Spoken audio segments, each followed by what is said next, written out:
What's going on? What's going on, everybody? It's your boy Sean Zittel, holding it down with another live round by round tonight. We got a triple header on ESPN Top Rank. Xander Zayas, Bruce Carrington, main event. Welterweight title fight between the ladies, Mikaela Mayer-Sandy Ryan. Right now, I'm listening to Sandy Ryan talk to Mark Kriegel about something that went down outside of her hotel room. Is this like a Tanya Harding, Nancy Kerrigan situation where someone attacked Sandy Ryan, the reigning WBO welterweight champion, threw a bucket of paint at her? Was this a PETA activist in New York City? Was this part of the team Mikaela Mayer? Is Marquette King, the former punter for the Raiders, arranging some Tanya Harding, Nancy Kerrigan action? What is going on here?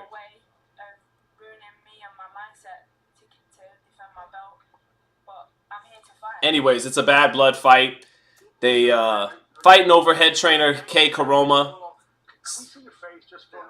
Let's see what happened. Let's take a look. Is Sandy Ryan injured? Does she have something wrong with her face? Mark Kriegel asks. I want to thank all 7 people who have jumped in early to this live. What's up, Chance? What's up, Caleb? Sean, my dog, we chilling with you for the fights tonight. Appreciate it. We need Shu Shu versus Espinoza for a big fight at 26. So paint thrown all over Sandy Ryan outside of her hotel room tonight before main event time. Interesting.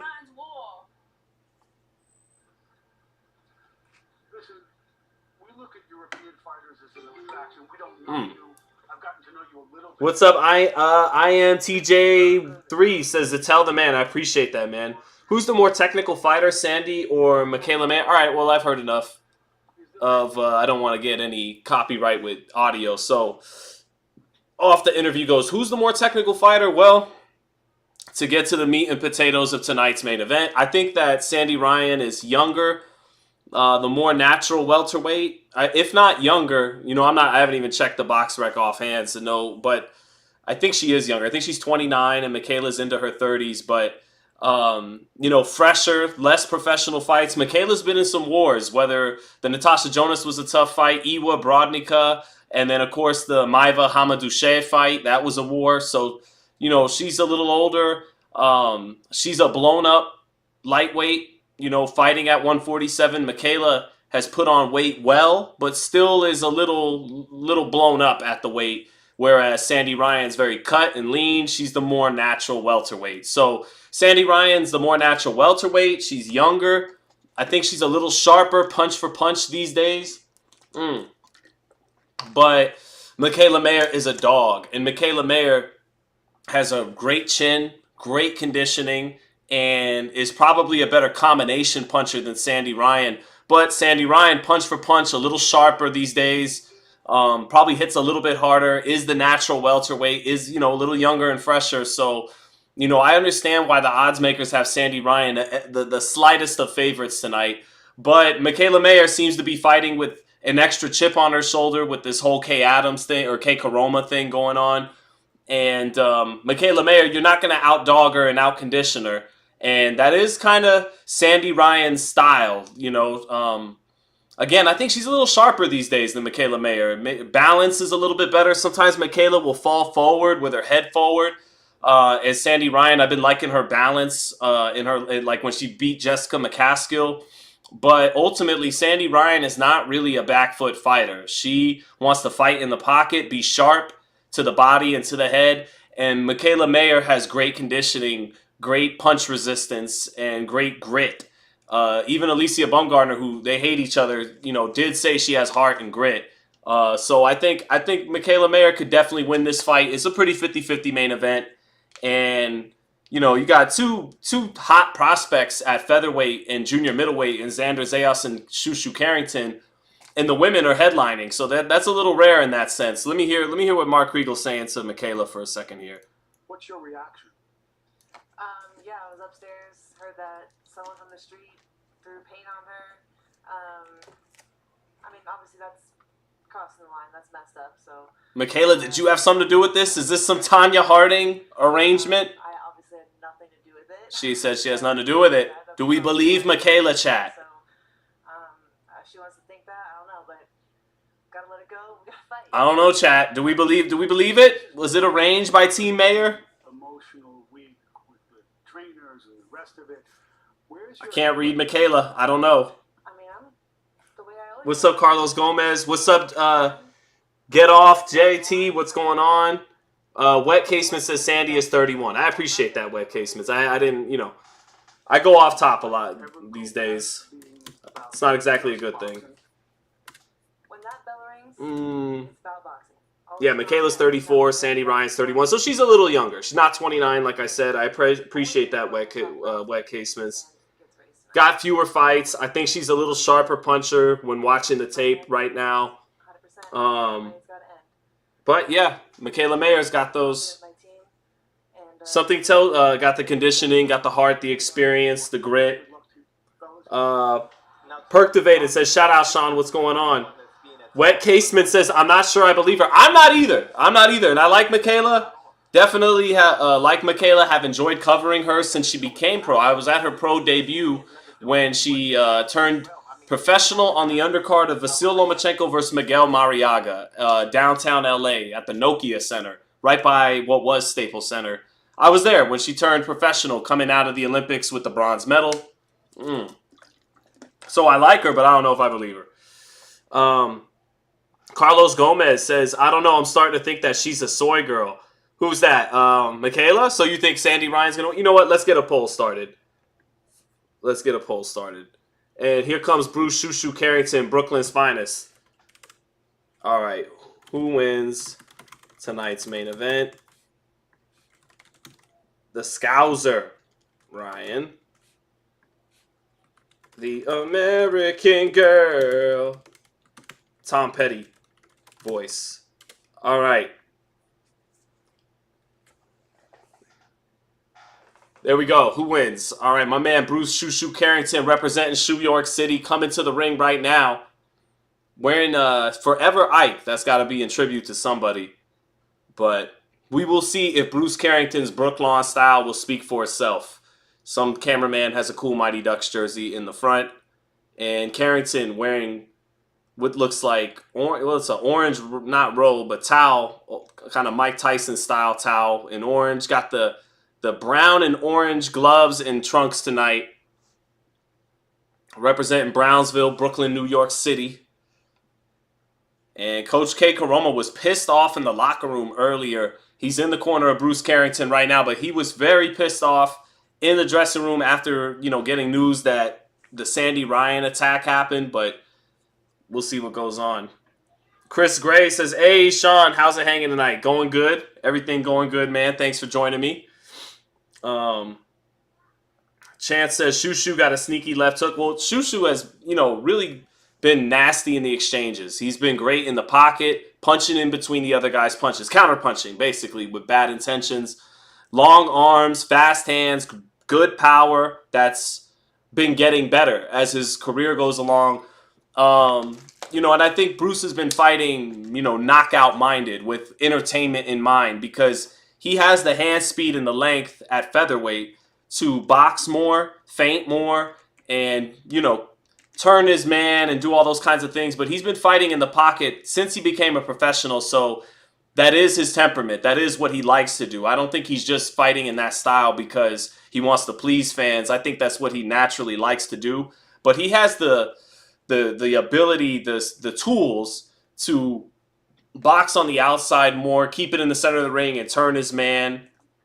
Just outbox his man as opposed to the big pull counters in the pocket. But those pull counters in the pocket where you make a guy miss by just an inch and you use the momentum from making a miss by an inch and you come back and pull your weight into the counter punches in the exchanges in between the other fighters' punches, that's what can get knockouts. And that's what's been producing knockouts for Bruce Carrington.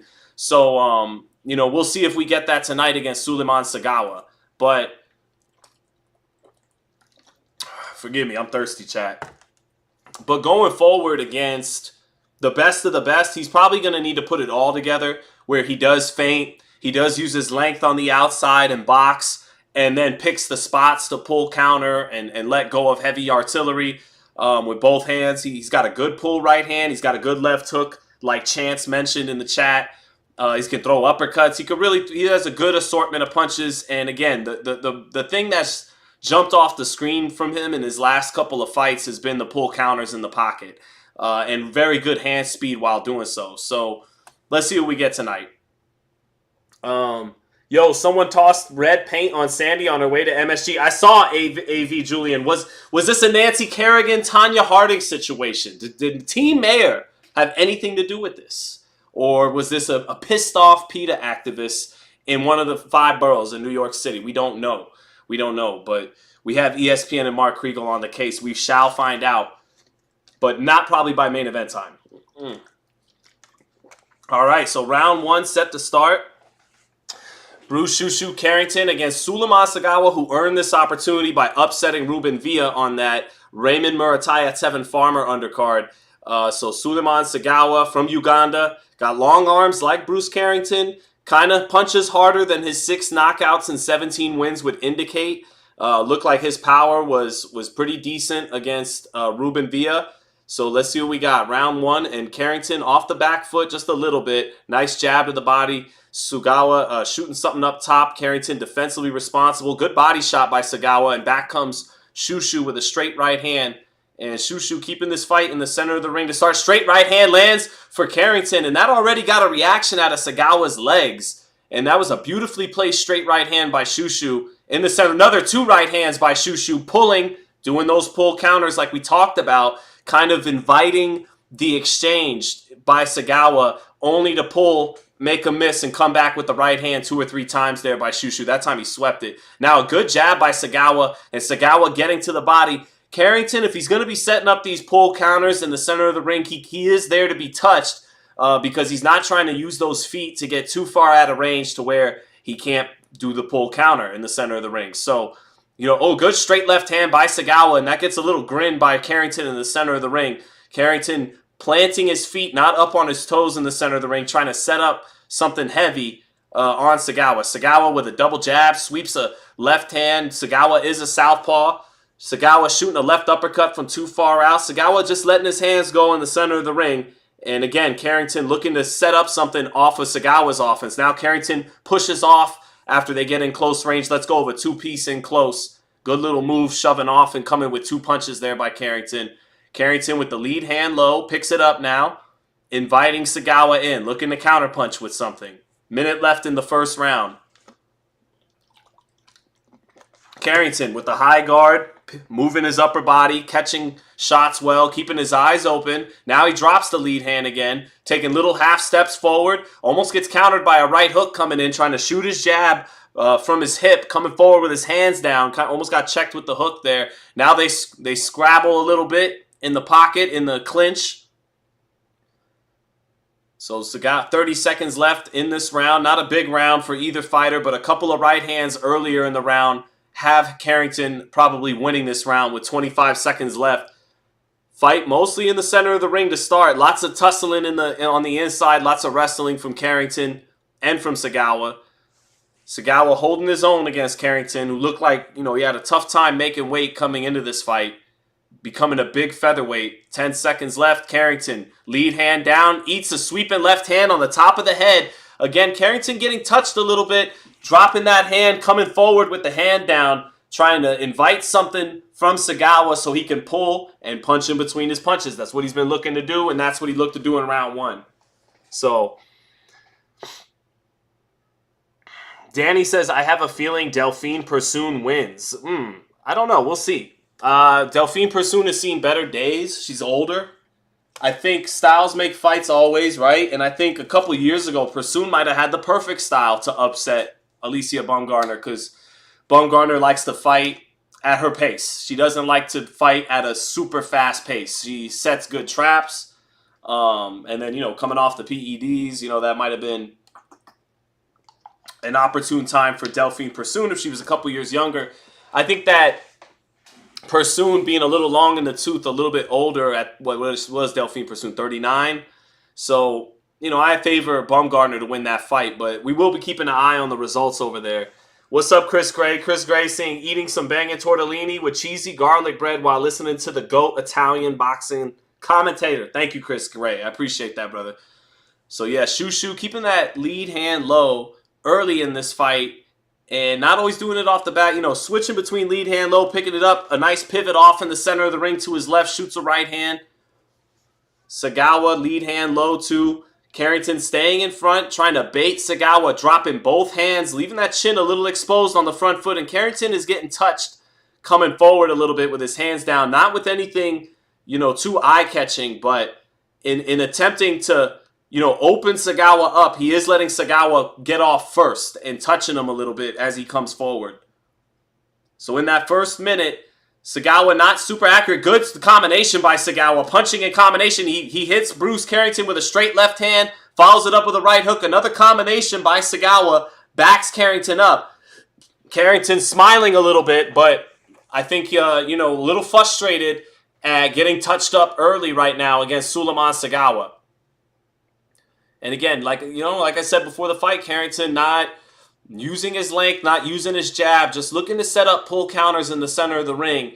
And he's got to find a way to not, sell out and telegraph looking for those pull counters because he's letting Sagawa get off first right now. And even when Sagawa's not landing, he's starting to punch in combination now as Carrington just kind of is looking for the right moment to open up and counterpunch. But Sagawa is getting off early and often in this second round. Now a couple of knife and right hands to the body by Carrington in the pocket. But a straight left hand lands for Sagawa. Carrington trying to flurry on the inside but gets his punches blocked and eats a body shot. A left hand to the body by Suleiman Sagawa, who's having a good round against Bruce Carrington right now.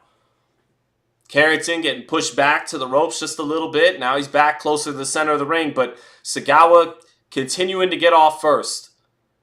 Carrington, good body shot by Carrington. Again, Sagawa's not as accurate as Carrington, punch for punch, but he's getting off more often in round two.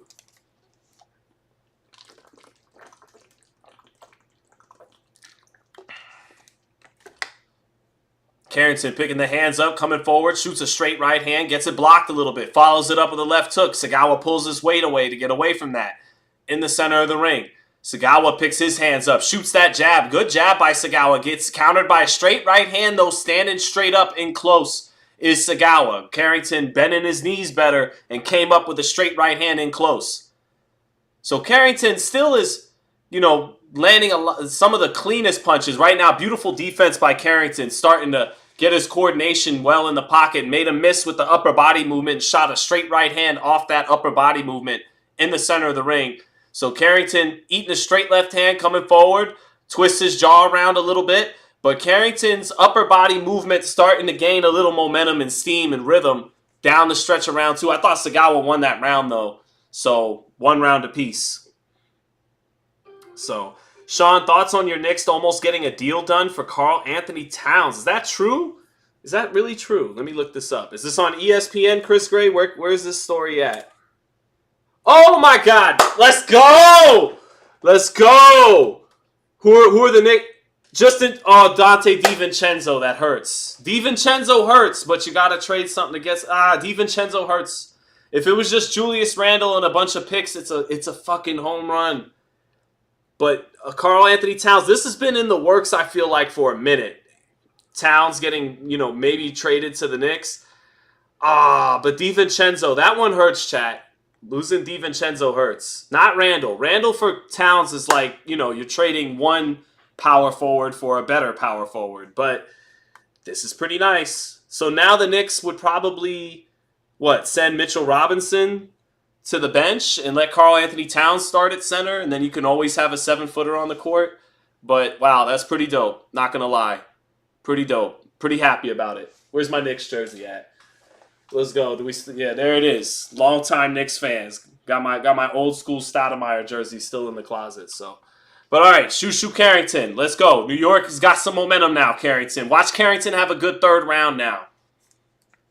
Shu Shu keeps leaving that lead hand down, picks it back up, but try again. I just see from Carrington a lot of him falling in love with the pull counters and trying to counter punch and sharpshoot in between the other guy's punches, but he has a good jab. He has long arms, and he has different looks with his hands positioning that he could take advantage of.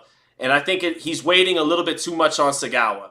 And now he's coming forward with the gloves up, trying to load up on a lead left hook, overshoots the mark a little bit, And Sagawa, not effective, not really accurate. Shoots a left uppercut inside. Back comes Carrington with a little right uppercut to the body. Good straight right hand pull counter by Carrington. Pulls straight back, had his chin up a little bit, but pulled back and shot that straight right hand and landed it with his back near the ropes.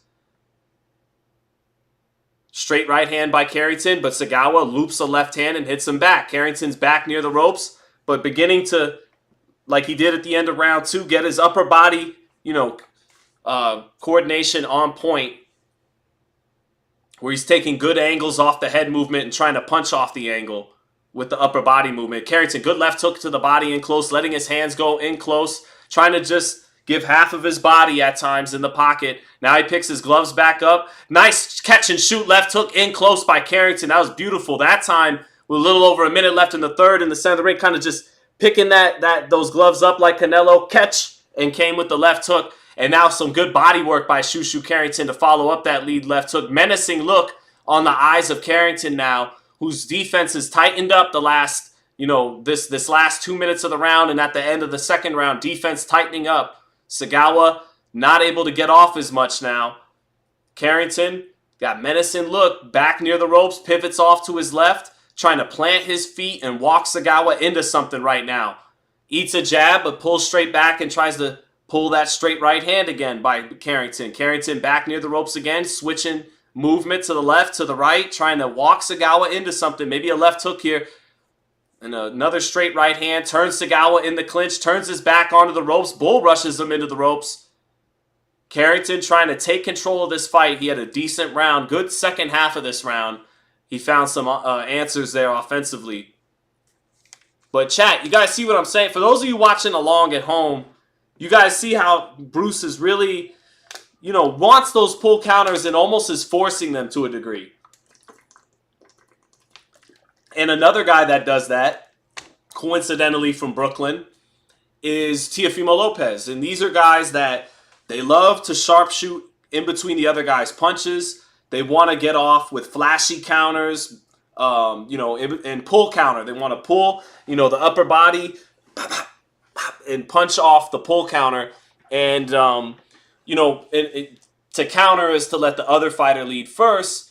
And I think for guys like Teo and Bruce, obviously a lot easier said than done from where I'm sitting, but if you could mix in leading with your jab, feigning the other guy, taking the lead when you need to, getting off first which you need to, and then switching it up with the pull counters and the counter punching, put it all together and be that much harder to beat. But Carrington, like I said before the fight, been falling in love with the pull counters, and that's what he's looking for tonight.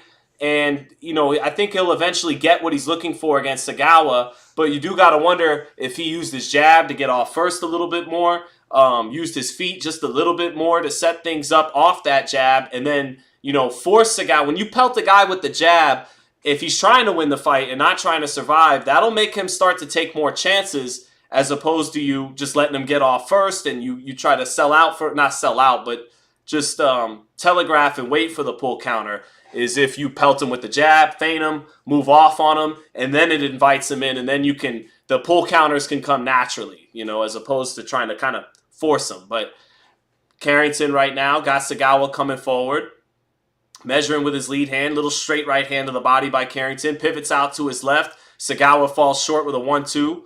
Carrington resets in the center of the ring, picks his gloves up, now drops the lead hand down, picks it back up, drops it down, picks it back up, straight right hand to the body.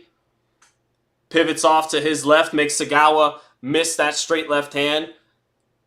And that's a good job by Carrington, moving to his left against the southpaw. So instead of moving into the left hand, moves away from the left hand to his own left against the southpaw. Carrington measuring with the lead hand, shooting right hands to the body, sweeping the right hand to the body and landing it. Catching on the high guard, the 1-2 by Sagawa backing Sagawa up. Carrington that time leading with the jab, and it sets up the right hand of the body. Now he's getting off first. Short left hook to the body, short left hook up top. 1-2 by Sagawa, though, with Carrington pulling back with the shoulder roll with the head up a little bit, and that straight left hand did catch him a little bit. But Carrington trying to just use the pull counter. I know you're probably tired of hearing me use that term, but that's what Carrington continues to look for. And he measures with the lead glove, catches a 1-2-3, by Sagawa. Sagawa trying to get off first. Carrington shaking his head. No, you're not going to get it. Straight right hand by Carrington. Feints the left hand. Little straight left hand by Sagawa touching Carrington. But none of these punches really catching Carrington clean. You know, he's either pulling a lot of the steam off of the shot or catching on the high guard when he picks his gloves up. If the glove's down, he's pulling the steam off of it. Carrington's landed some good body work in this fight, and you'd almost want to see him not headhunt and continue to commit to that body. Because when he goes there, it's there. Good jab by Carrington, sweeps the right hand of the body. Carrington having a good fourth round. His defense tightened up at the end of round 2, and just not as much as getting through by Sagawa, even when Carrington is letting him get off first. And Carrington beginning to use this jab a little bit more down the stretch of round 4, and that'll make things easier for him. This time he feints. Now he feints. Shoots the jab. 1-2 to the body with about 13 seconds left. And that, again, now here's the feints by Carrington. Feints again. And Sagawa, a little confused, smiles, sticks his mouthpiece out. But Sagawa didn't know how to react to using a little bit more of the jab and the feints by Carrington. So there you go. Big Sean with another dope live. Thank you, Esco Season. What's up, Maria C? TFJT says spamming pull counters out of range. Thank you. There's a high IQ chat. It's only going to be about 40 of us right now, but it's a high IQ chat, so it's all good. What's up, Red? Red says Sean Zittel, what's up? Gerardo Lopez says, who you got in the main event tonight? Goatski. I appreciate that. I don't really have anybody. I don't truly have a pick. I see why the odds makers have Ryan as the slightest of slight favorites because she's a natural welterweight, and Mikaela's a little bit of a blown-up lightweight, fighting at 47. And Ryan, to me, is a little younger and a little sharper. Mikaela these days isn't generating a lot of snap and speed on her punches. Although when you stay in front of her and let her run 3 or 4 together, that's where she can, run the combinations a little bit better than Sandy Ryan. Sandy Ryan, to me, is a sharper puncher who is more of a 1, 2, or 3 punches at a time fighter. And Mikaela's at her best putting 3, 4, and 5 together. And so I do think Ryan's in better shape at welterweight. The more natural body type at welterweight. A little younger, a little sharper and faster. But Mikaela's got the grit, the experience, the punch resistance. And I think is fighting with a little extra chip on her shoulder tonight with this whole Kay Adams drama. So we'll see. It really is kind of a 50-50 fight. If I've covered Mikaela Mayer since she turned pro, so maybe there's a little bit of bias there. I wouldn't mind seeing her win this fight, but on these lives, we check the bias at the door, so may the best woman win. We'll see. I will say that despite me saying Ryan is younger and sharper and those things, she tends to fight in a style that's going to be tough to beat Mikaela Mayer with. Baumgardner beat Mayer by outboxing her. Natasha Jonas, a lot of people thought Mikaela beat her. She wound up getting a decision by outboxing Mikaela, turning her in the center of the ring, checking her with the right hook. Sandy Ryan is more of a front foot in the pocket fighter, and you're in for a dog fight against Mikaela, and there's few that in the game that got as big a dog on the inside as Mikaela Mayer. So even though Sandy's a little younger, a little bigger, and a little sharper and fresher, the style in which this fight will probably break out, a dog fight, it's tough to beat Mikaela Mayer in a dog fight. The girl's got a lot of dog. So we'll see. But she's been in some wars, Mikaela Mayer, and she's 34 years old. Been in wars. All right, back to the action in round 5 by Carrington and Sagawa. Thank you for the super chat, JK Productions. Say, I like you and Porter's show, but please stream more. I do need to stream more. I've been covering the Raiders during the season, and I get a little lazy once I get home, and I got to stop doing that, or this channel will not get any momentum. So thank you, JK Productions. But Nicholas says, Shu Shu adjusting. He is, but I still see him. I do wonder if he's a little flat by making weight in this particular fight. This may be the fight where he really begins to outgrow the division. He just took a deep breath here, and there's not a lot of life in his legs, and his energy looks a little low in spots, does Carrington. And then that might be why Sagawa's getting off right here in the 5th round, getting some opportunities to fire off shots. Bruce coming forward, looking a little flat in some spots tonight. And a double right hook by Sagawa. Sagawa having a good 5th round. Not letting too much clean, but working his hands to the body, to the head, letting some combinations go. Carrington coming forward, squaring his feet up, not really in balance as he leads with that right hand. And balance not great by Carrington in the last 10 seconds of this 5th round. And that's a Sagawa round from what I could see, although we were talking about the main event for a minute there. I got a 3 rounds to 2 for Carrington. So 130 would be a fun weight class with Shu Shu. It will be, and I think he'll be just fine at 130. But you know, he wants a chance to fight for one of the titles at 26. He wants to see if he can squeeze down just a little longer to get that opportunity. So, you know, I get that, but he does look a little flat tonight, like it was a tough weight cut, and all week long you could tell he was gaunt in the face and had a tough weight cut. You know, maybe with the realization of how hard it's going to be to make 26 going forward, he can implement certain things that will allow him to continue to make the weight and be strong. You know, sometimes you do need that reality check of, oh shit, I'm not 25 or 26 now.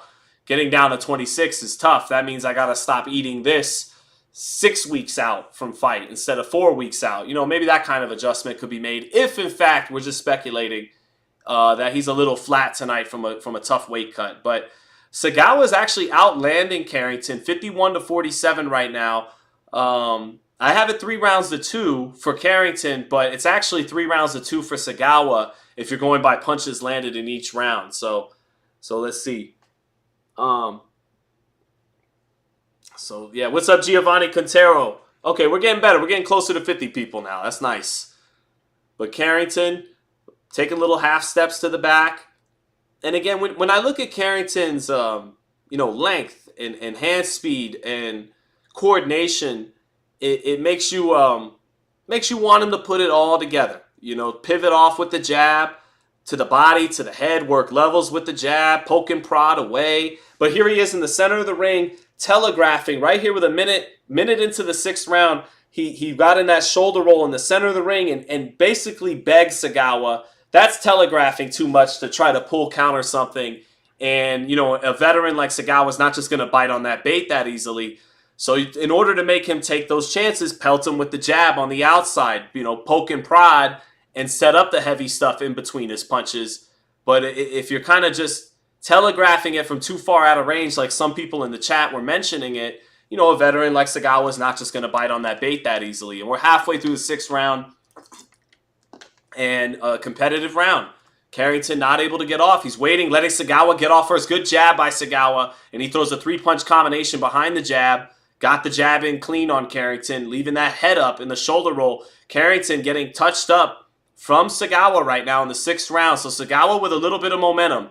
Carrington continuing to try to take a half step out. And Carrington is pulling straight back sometimes too. Whether it's in the shoulder roll, pulling his head straight back, or whether it's, you know, at close to mid-range and pulling straight back, trying to pull counter, but going back in a straight line trying to do it. That's a no-no too. So Carrington, you know, looking human tonight and looking a little flat from the weight cut against a tough veteran in Sagawa. So 40 seconds left in this round. I think Sagawa is a little ahead in this round, and if he does, that ties it up on my scorecard at 3 apiece after 6. Sagawa, long jab on the outside, not taking the bait, not throwing a power shot to give Carrington the counter on the outside. Carrington leads with his jab, but is short. Carrington with that left hand all the way down to his knees. Now he picks it up to his chest, doubles up the jab. Sagawa taking a step back, trying to out-jab him with the southpaw jab that time. 1-2 by Sagawa, off the mark in the center of the ring. Carrington stepping forward, lead hand way down. Balance not the best, dips underneath and shoots a nice straight right hand to the body, does Carrington. Sagawa, I thought he won that round to make it even, but as a B-side against a guy that Top Rank's building up, that people like me have high hopes for, media, fans, I don't know if you get a round without making it a little more decisive as a B-side for Sagawa. But I'll give him the round. I got a 57-57 right now through 6 rounds. And again, Carrington looking a little flat. Carrington not really using the jab. Carrington trying to telegraph the pull counters and force it. And Sagawa not landing a lot of super effective punches, but is touching him up, getting some good body work in, and sometimes taking advantage and punching in combination, getting off first. So I got it even. Giovanni Quintero says he's forcing way too much. Giovanni Quintero says he looks a little too slow, kind of slow, or am I tripping? No, he looks flat. I agree. He looks flat tonight from a tough weight cut and from falling in love with this pull counter game and not mixing in his boxing skills with it. So we kind of scouted this before the fight, though, right, chat? So Carrington, gloves up in round 7, coming forward. Let's see if he can, still just take care of business tonight, first and foremost. Sagawa, keeping it in the center of the ring. Nice jab by Carrington. Dips his head underneath to get away from the straight left hand. Nice straight right hand by Bruce Carrington. He's fighting with his hands up this round. And now Sagawa is coming forward. Carrington wants that a little bit. Carrington picking the gloves up, but neglecting the jab. Allowing Sagawa to peck and prod away with his jab. It's not that effective, but now Carrington shoots a jab and Sagawa smothers him after that jab by Carrington. Referee Steve Willis breaks him apart. Almost a minute into the 7th. Straight right hand by Carrington, but he gets countered by a left uppercut.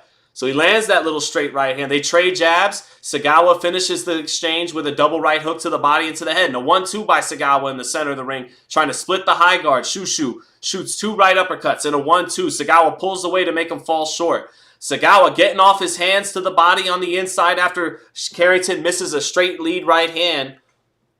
Sagawa being a little tricky with the distance tonight. He's got long arms. He's not going, he's going forward sometimes when Carrington doesn't want him to, and he's pulling back when Carrington doesn't want him to. He's not allowing Carrington to play him on a string in and out to his desire. So Sagawa frustrating Carrington tonight. Double, triple jab by Carrington. Straight right hand, left hook. All of them a little bit off the mark. Just a little bit off with the timing and distance. Sagawa pulls out of range. They clash heads. Big headbutt. And Carrington doesn't like that headbutt. Motions to the referee. They got his headbutt. And Sagawa kind of did an old Bernard Hopkins there. Headbutt and punching with the backhand with the southpaw left hand while headbutting Carrington that time. Ooh, a big welt on Carrington's right side of his head. Big welt. That had to be from that headbutt. Ooh-wee, that's an ugly welt. Yep, you can see it right away. Right here on the top right part of his head, on his forehead. Nasty welt from that headbutt. Carrington trying to let his hands go in the pocket. This is a nip and tuck round. There's not a lot to choose from right now. Neither guy has been accurate. Neither guy has been very accurate. Both fighters not having an easy time finding the mark against each other. Big welt, though, on the right side of Shu Shu's head. Nasty. Got a hematoma. Shu Shu telegraphing that feint a little bit, leaving the chin up, falls short with the jab. Falls short with the jab again. This time he jabs to the body, though. Sagawa been tricky with the distance, and he's got long arms, so you got to respect him in long range. And he's been a little tricky with his timing. He's been a crafty veteran, has Sagawa, and honestly, round 7 could have went either way. There wasn't a whole lot to choose from. It was pretty nip and tuck, and not a lot of clean punches landed. What's up, Mo Reacts? What's going on? Says, glad I could be here live, Sean. Salute to you. Salute to you too, my friend. Danny says, who's winning? It's a close fight. I imagine Carrington's winning because, Sagawa's doing enough to make him look bad and to frustrate him and not let him do his Shu stuff on at the Garden. Is he doing enough to win rounds as a B-side? I don't know about that. He's doing enough on my card to make it a gray area. To cause some swing rounds, to give me a round in the 7th where it's like I don't really know who won that round. There wasn't that much to choose from in terms of effective work. But if all things are going to be considered pretty even, can he, coming from Uganda, fighting an undefeated New Yorker in New York with the top-ranked contract, is he doing enough as a B-side? He's not doing what he did against, Ruben Villa as a B-side, so we'll see. Round 8. And Carrington just got to find a way to pull tonight out at this point. That was a nasty headbutt. And they showed it on the slow-mo. Nasty headbutt. Shu Shu took it like a G. Kept fighting through the round. Didn't get a break. but it did cause that hematoma on the top right of his forehead. Carrington just trying to find a way to win now with these 3 rounds left. Try to put something together. Back foot, front foot, gloves up, lead hand down, whatever it takes, just to make sure that nothing crazy happens here against Sagawa and a huge upset doesn't go down. Sagawa has Carrington's respect, has him locked in and focused here in the 8th round. Good double jab by Sagawa. Carrington, just not able to find the solutions against this long-armed, crafty Ugandan tonight. Started off forcing the pull counters, and ever since then, it's been tricky with the range. Again, Sagawa's got long arms, and he takes the lead when Carrington kind of doesn't want him to, doesn't take the lead when Carrington does want him to. Carrington, unsure of his distance and timing right now. Feinting, and missing with the right hand. Dropping both hands down. He doesn't know what stance he wants to punch out of. Whether he wants the lead hand low, whether he wants to punch out of the shoulder roll, whether he wants to punch out of the high guard. Double, triple jab by Carrington to get back in the center of the ring, but all of them falling short. Back comes Sagawa with his jab. And again, minute 20 left in the 8th round. No real clean, effective punch. A good jab by Carrington that time. A 1-2 by Carrington. The straight right hand getting to the chest of Sagawa in the center of the ring. Sagawa backing Carrington up. Carrington trying to measure something. Straight left hand lands for Sagawa and a right hook, straight left hand combination. That first straight left hand getting in, and Carrington has to clinch to get out of the ropes. Again, those long arms of Sagawa. Carrington still a little bit with that wanting to pull straight out sometimes with the chin, and he can't do that against the long arms of Sagawa. Carrington picks the gloves up, coming forward. It's a close round again. And now this fight, it's in danger a little bit of Carrington. He's getting to nervous time now if you're a Carrington supporter, if you're in his corner. Double, triple jab, falls short for Carrington, gets Sagawa into the corner, flurries, can't find the mark. Sagawa grinning at him. Oh, nice straight left hand by Sagawa. Carrington thought he was setting him up, took a little touch jab, check hook, landed the check hook. Oh, right uppercut to the body lands for Carrington though, in the center of the ring. 15 seconds left. Measuring with the jab, taking half steps back. That was a really nice right uppercut to the body by Carrington. But just before that, those long arms setting up a check hook for Carrington, but then the long arms of Sagawa catching him with the straight left hand pulling out. Man, close 8th round. Close 8th round. I actually thought Sagawa might have nicked it. But again, nicking rounds as a B-side in another guy's hometown on his network, I don't know. Mo React says Shu needs to put pedal to the metal. Maria C. with the good boxing IQ saying Sagawa keeping him hesitant. Olmec Original said Shu fought too many trash cans, bad development, now facing competition. I don't think it's the development. I think it's falling in love with one aspect of his tool set too much, the pull counters, and not keeping everything well rounded behind the jab, being able to initiate and counter. And box on the outside, step around behind the jab and feint, and then set up the pull count. It's not being well rounded. It's falling in love with one area of your tool set a little too much. What's up, Mr. Quake? What's going on, man? JK Productions says I'd pay good money to see you scored Ward Kovalev won round by round. I thought Ward won easy. Wow. I was at that fight ringside and thought Kovalev won that night. And the smoking gun round that allows you to from what I could recall, to say Kovalev kind of got jobbed was, and Ward, don't get me wrong, is one of the top 5 super middleweights, I think, in boxing history. And I think he's the better fighter than Sergey Kovalev. I think Ward had a knee injury heading into that fight and was a little flat compared to what he summoned in the second fight. In fight number 2, Ward showed me he's just the better fighter. But, yeah, fight number 1, the 10th round was scored for Ward, which was a clear Kovalev round. If scored correctly, Kovalev wins that fight 114-113 instead of the other way around. But Carrington still in round 9 trying to set something up, walks into a right hook by Sagawa. He checked Sagawa with a left hook just before that. Sagawa with a straight left hand to the body and a straight left up top. Carrington trying to punch, finds something off a counter, but eats a straight left hand again by Sagawa with those long arms, playing keep away on the outside well. Step into his left, step into his right. Now he's in the corner, punches out of the corner beautifully, does Sagawa with the left hand, and then moves his head out of range to get out of the way of the receipt from Carrington, who's normally so sharp in the exchanges, but tonight against a long arm, crafty veteran, and a little flat perhaps from a weight cut, a little bit off with his timing and with his sharpness, is just having the toughest fight of his pro career right now. Minute 20 left in the round, and it's anyone's round, anyone's fight.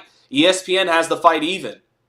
Shu Shu flurrying, Shu shining with a body attack right there. Left rights to the body. Back comes Sagawa on the inside. Carrington trying to get short and shoot that straight left, shoot that left uppercut. Forgive me, guys. Gotta have my water. Minute left in the 9th round. Carrington shooting that straight right hand. Sweeping the right hand behind it. Sagawa back with a 1-2 in the center of the ring. Carrington picking the gloves up. Sagawa measuring with his lead hand, with that lead right hand in the southpaw stance. Pivots off in the center of the ring, gives half his body. Makes Carrington whiff a sweeping right hand in the center of the ring. Sagawa punching awkwardly as this fight continues. He's not, perfectly placing straight left hands and right hooks. He's sweeping his shots and pivoting his feet off of these sweeping shots. Body, head, kind of sweeping them around the guard. So it's coming from untraditional kind of awkward angles. He's not trying to perfectly shoot a straight left hand of the body and shoot. That's more what Carrington's trying to do. A more textbook, compact puncher. Sagawa with long sweeping arms and pivoting off when he lets those awkward shots and working his levels with it. And that's it for round 9. And Carrington, is taking the lead in terms of the feet. He's on the front foot, and that looks good to the judges in a close fight without much to pick. And he's the one punching more compact and sharp, with badder intentions. Sagawa sometimes is almost even throwing get off me punches, just spoiler punches. Not really trying to hurt his guy, but just bait him in, sweep a left hand to the body, sweep a right hook up top, pivot out and reset, and just keep the other guy reaching for the sharp shots that he's not landing. It's a close fight. It's anyone's fight. Good to hear that you are good, Mr. Quake. Thank you for always supporting the chat, my brother. No contest in Baumgartner Persoon. What happened, Wet Case Smith? Give me the details. Blood was going straight into Persoon's eye. What a shit show, man. From having the fight private, I got invited to the press conference. Very nice publicist invited me to the press conference, and it wasn't really the time or place, in the middle of a press conference when I'm over Zoom to try to grill, Alicia Baumgartner about the PED stuff. Well, I'll get to that in a second. But round 10, and it's nervous time for Bruce Carrington. This has been a very close competitive fight that he hasn't been able to assert control of. And he's in the last round against Suleiman Sagawa, trying to play spoiler back-to-back against top-ranked guys and Ruben Villa and Bruce Carrington. Carrington coming forward, but isn't been good on the front foot in terms of cutting the ring off. And now a nice 1-2 by Carrington, making Sagawa get off balance. Sometimes, again, he is the more compact puncher, and you'd think that allow him to find the mark in between Sagawa's punches, but Sagawa's rhythm and footwork and length have been, off-putting. Carrington with a decent first minute got off a sharp 1-2 in between Sagawa's punches. Sagawa, fencing with the lead hand. Those are called soft controls, like my man Tim Bradley teaches. Carrington trying to fence off that lead hand. Sagawa, again, sweep, just like I said, chat, sweeping the left hand of the body and an awkward right hook up top. That's been his go-to at times. And then every now and then a long, straight left hand at long range. And it's been a difficult style to deal with for Carrington. Carrington stepping forward, short with the jab, short with the straight right hand. Sagawa fencing him off with those long arms, that long lead hand. Straight left hand to the stomach, to the solar plexus for Sagawa. Carrington trying to back him up and corner him. Carrington shooting the up jab, backs him up on the ropes, pivots off. Can't get anything off the pivot though. Try to do what Lomachenko does and get a guy on the ropes and pivot your feet off to an angle and set some offense up. Didn't get anything off of it. Minute left in the final round. Carrington not asserting that much control, but is on the front foot, and the judges will probably give the benefit of the doubt to him for that. Carrington now waves him on in the center of the ring, says, come on, try to win this thing, not just play spoiler. And Sagawa is smiling, because he already knows he's made it a competitive fight on the cards, already done better than people would think. Sweeping right hand misses for Carrington, but he's on the front foot, and Sagawa is going to probably cry robbery, but you can't win a fight as a B-side closing the show like this. It'll be hard to get the nod from the judges on the scorecards for Sagawa closing the 10th round like this. Sagawa not letting anything go, fighting off the back foot. Carrington not letting much of anything go either. Weary of the long arms and the awkwardness. Carrington coming forward, falling short with the jab, making some faces and smiling. 20 seconds left, drops both hands, sweeps the right hand but falls well short. Sagawa not trying to win this round at all. Sagawa fighting like a guy who feels like, you know, he's done enough as the underdog but probably hasn't. And that'll do it. That'll do it. Sagawa celebrating like he thinks he's pulled off the upset. It's not a robbery if he pulls off the upset. There wasn't a lot to choose from down the stretch in this fight. It was a frustrating fight for Carrington.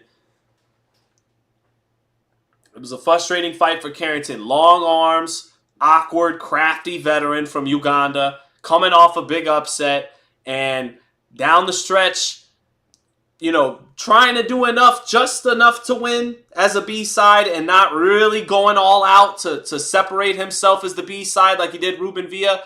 But they're showing the slow-mos, and he landed on Carrington a number of times in this fight. Might have outlanded Carrington. He probably did.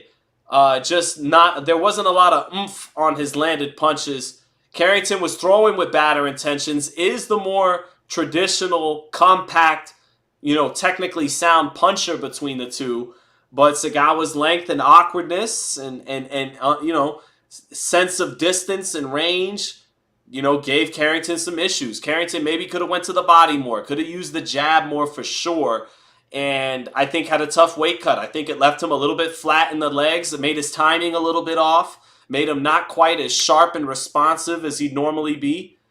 That's what I saw in this fight. And we'll see. We'll see if he gets the job done. Final CompuBox numbers show Sagawa out-throwing and outlanding Carrington. But I'm skeptical he gets a decision despite the CompuBox stats because he didn't let it hang out. He let Carrington, in terms of positioning, be the boss down the stretch as the aggressor. And in a very close fight without a lot of action, the judges, especially a kid fighting in his hometown, as the A-side guy, you'd think I think Carrington's going to get this decision. Critics of him will point out that he could have lost this fight. ESPN has it scored a draw. I think that's a very fair scorecard by Mark Kriegel. I think it's a very fair card. Maria C. says he made Shu look less than not good. What's up, Charles N? Good to see you. What's up, City by the Bay? The fight looked like a draw to me, but officially, I don't know, says Charles N. Mo reacts, says Shu definitely needs to go back to the drawing board. I need more fundamentals and less flash from Shu. Well said. More with the jab. You know, just put it all together. We love the pull counters. That's some beautiful stuff, but don't neglect the jab on the outside. And so let's see. All right, judges' cards. What do we got?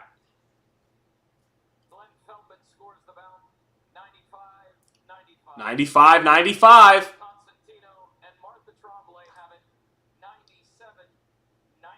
97-93 and a majority decision, too.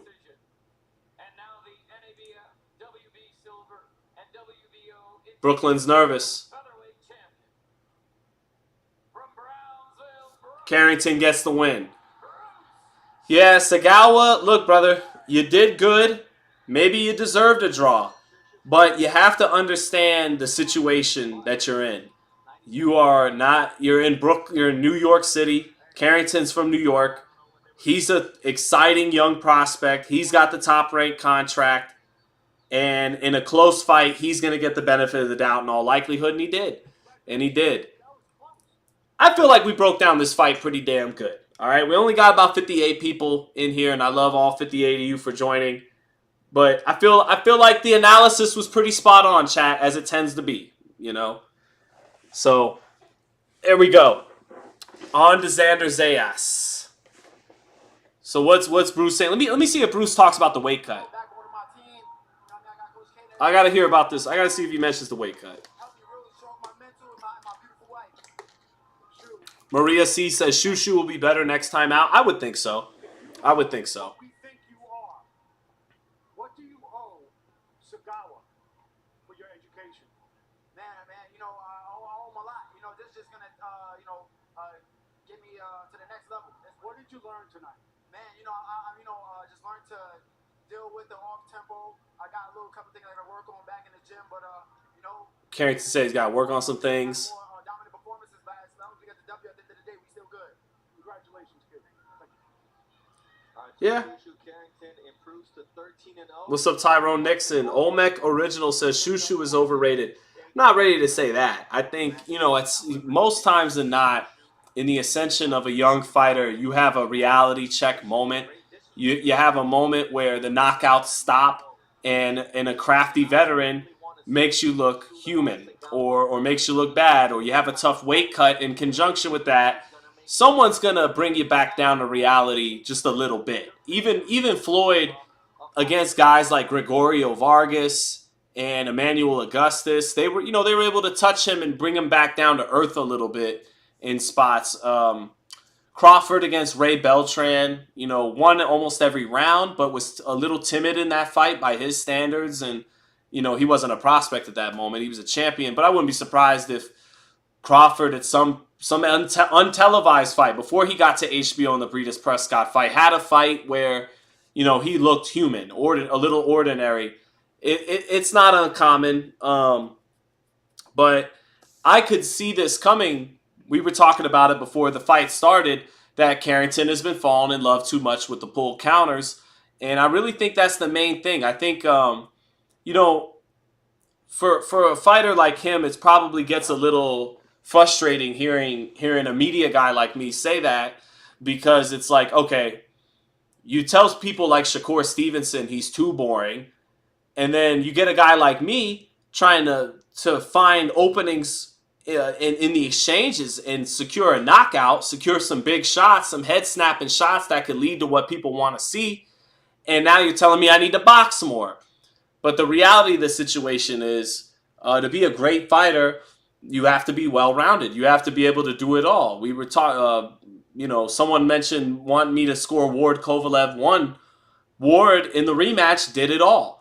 At times, in the first fight, he got out-jabbed badly for the most part by Sergey Kovalev. Fight number 2, he out-jabbed him in spots, and then he beat him up on the inside. But if Ward was just trying to get to the inside and get to Kovalev's body too early without being a well-rounded fighter who can out-jab him on the outside a little bit to set that up, he may have walked into the right hand again in the rematch. So the reality is, and it's funny because Shu Shu and Shakur had a little bit of a disagreement after Shakur's last fight, and you can't box too much, especially if you're trying to get your name out there and cross over as a young fighter, to where you're putting the audience to sleep. But you can't go looking for the knockout too much either, and the flashy big shots either too much. You gotta be, in order to be great and not just good and not just win a title, which is an awesome thing to do, you gotta be all around. You gotta be able to mix it all together into the pot, and that's what makes something special. That's what produces special. So yeah. Nah, Sean, that's only the Tank fans bashing Shakur. I don't think so. I think, and I don't think all of it is fair chance to classify as bashing. I think it's part of it's a compliment to Shakur to expect more from him. To say, hey, you know what? That wasn't enough against Artunian and De Los Santos and Nakatia. You're a lot better than them. You're a lot better than them. Nakatia, Raymond Murataya, styles make fights. I understand that. But Murataya put away Nakatia in 3 rounds. Artem Hartunian, may not be the puncher Frank Martin is. Frank Martin started his career at lightweight and you came from featherweight, but you're a better fighter than Frank Martin. You're more decorated. You have a better pedigree than Frank Martin. We should be able to see more from you against the likes of Artunian, Nakatia, and De Los Santos, which are really the 3 fights that draw the criticism for Shakur.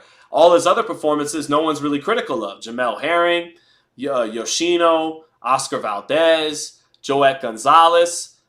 no one had that much to say about those fights because he performed, we felt like, to the best of his abilities.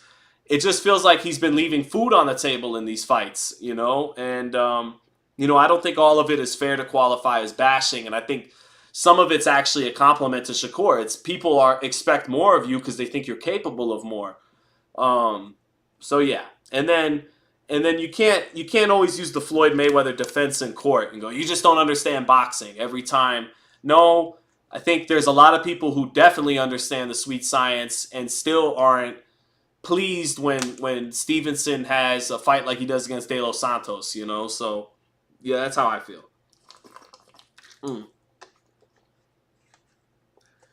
After Floyd can't just be a winner now to the mainstream. Well, the thing with Floyd is, like, the elements that existed for his ascension, like, they don't really exist for a Devin Haney or a Shakur Stevenson. You know, even Tank, who's the biggest star out of them at the box office, had the Floyd Mayweather rub. Like, he got to fight on Mayweather McGregor's undercard, you know, the second biggest pay-per-view of all time, box office-wise. And, you know, Floyd got to start off the first half of his ascension on HBO. He got to fight, you know, stars like Manfredi and Corrales and Chicanito Hernandez. Even guys like Jesus Chavez had a bit of a name. And then Arturo Gatti was an East Coast boxing star, like we all know. De La Hoya is a legit mainstream celebrity. And the infrastructure of HBO and the how often they had big pay-per-view fights in the 2000s and the late 90s when Floyd was coming up, you know, like that infrastructure just isn't around for these guys. You know, the era of boxing in the United States isn't as strong as when Floyd Mayweather was making his ascension. So there was more like elements at play that you know, gave Floyd the foil, the templates the opportunities he needed to become the superstar he was. And you know, it's not there like that. And these guys aren't as good as him. Like they're, you know, and that's like saying someone's not as good as, you know, Shaq or Michael Jordan. Like that's not a knock to Joel Embiid or Anthony Edwards. It's just Anthony Edwards, as good as he is, you know, Gervonta Davis, Shakur, Devin Haney, as good as they are, they're not Floyd Mayweather. And they also, like I said, don't have the elements and the templates and the opportunities that he had. And, you know, people are stealing pay-per-views like a motherfucker now, and that makes it harder to be a star. So many things. But Xander Zayas is in the ring now, and UFC took over too, right, Mr. Quake? UFC wasn't what it was when Floyd was. It was just starting to become what it is now when Floyd was really ascending. So, yeah. But so yeah, here we are with Xander Zayas against Damian Sosa. Last fight out, had to fight Patrick Teixeira, who has that, like we were just talking about with Sagawa, crafty veteran with long arms who could just make things difficult for you. And Teixeira, like Sagawa, punches off the movement a lot with sweeping shots. Awkward, long-armed veteran. So that's what Zayas had to go up against last time. But now he gets a made-to-order guy. He gets a Mexican guy, Damian Sosa, who he believes is going to come forward and allow him to fight to his best attributes. And Zayas hasn't been really winning people over in terms of making them believe he's Miguel Cotto. He's Felix Trinidad. He could fill those shoes. He hasn't been winning people over in that regard, but I don't want to lose sight of the fact that he is good. And he's still only just turned 21. And I think he's a good boxer. I think he has solid power. He's not the puncher that Cotto was. And Cotto wasn't quite the puncher Trinidad was. But he does have power and good boxing IQ. Very good boxing IQ. And I can tell this kid loves boxing and lives the sport. And that's very good. He's got good strength and size that he's 22. Excuse me. He's 22. Just turned 22. Didn't just turn 21. All the way up there with the top 3 with the WBO, top 5 to 7 with the WBC. So I like Xander Zayas. I just don't know if he has that special quality. You know, Cotto had a heavy left hook. Trinidad had, you know, knockout power in both hands and a ridiculous tenacity and meanness in the ring. Cotto, as we found out, was a little faster than people thought, had an excellent jab, had some of the best timing on offense in his era, and that heavy left hand. Didn't have a great right hand, but, you know, we haven't seen that special X factor from Xander Zayas just yet, but he is well schooled. He's good technically, and keeps himself in great shape, has very solid size, has solid pop. And so let's continue to see this development and see if something starts to jump out, if an X factor gets developed here along the way. So round 1 set to go for Xander Zayas and Damian Sosa. Zayas, nice double jab, looking quick with that double jab. Good bounce in his feet in round 1 for Xander Zayas. We talked about Shu Shu in the last fight, looking a little flat with those feet from the weight cut. Zayas looks, you know, bouncy, springy, and sharp and lively early in round 1. Just looking at his body movements, he looks fresh and good to go tonight. And working that jab early and often is Zayas in the center of the ring. Zayas makes him fall short with his jab. Zayas got good activity with the upper body and with the feints and with the feet looking nice and bouncy and lively in the center of the ring there. Jab looking on point. Not pelting Sosa with the jab just yet, but when he sticks it out there, looking nice and sharp and fluid. Zayas with a jab in the center of the ring, feigning. Good, lots of feints by Zayas. Little subtle feints with the upper body movement right now by Zayas. Leads with the left hook. Sosa not as fluid and as athletic as Zayas, trying to be a little slow and steady here and wait for this kid with his energy and his youth in round 1 to slow it down a little bit, and then he can start letting them shots go. But Zayas getting off first with the double jabs in the center of the ring. And a lot of moving the upper body, just a lot of movement, ball of motion from Zayas in round 1. Zayas keeping the gloves up high. They trade jabs. Zayas looking to make it a fight, staying on his front foot, staying well-disciplined. Nice left hook to the body by Zayas. I think that got Sosa's attention. Zayas will want to go back with that left hook to the body. Another left hook to the body by Zayas, swimming without getting wet. Sosa tried to return fire in the center of the ring with a combination, but Zayas saw the punches coming and snuck in another left hook to the body. And that left hook to the body looks like it could be something for Zayas in this fight. Catches the jab nicely. Nice catch and shoot with the jab by Xander Zayas there. And Xander just looking sharp in round 1. I like his sharpness here, offensively and defensively. Good feint by Zayas. Moving that head, keeping his gloves up nice and tight and high. Keeping those eyes wide open. Shooting a jab to the body. Shoots a jab up top. Sosa doesn't have the hand speed advantage. Veteran's gotta, take his time and try to start timing the rhythm of Zayas. Zayas smothers Sosa there in the exchange in the center of the ring.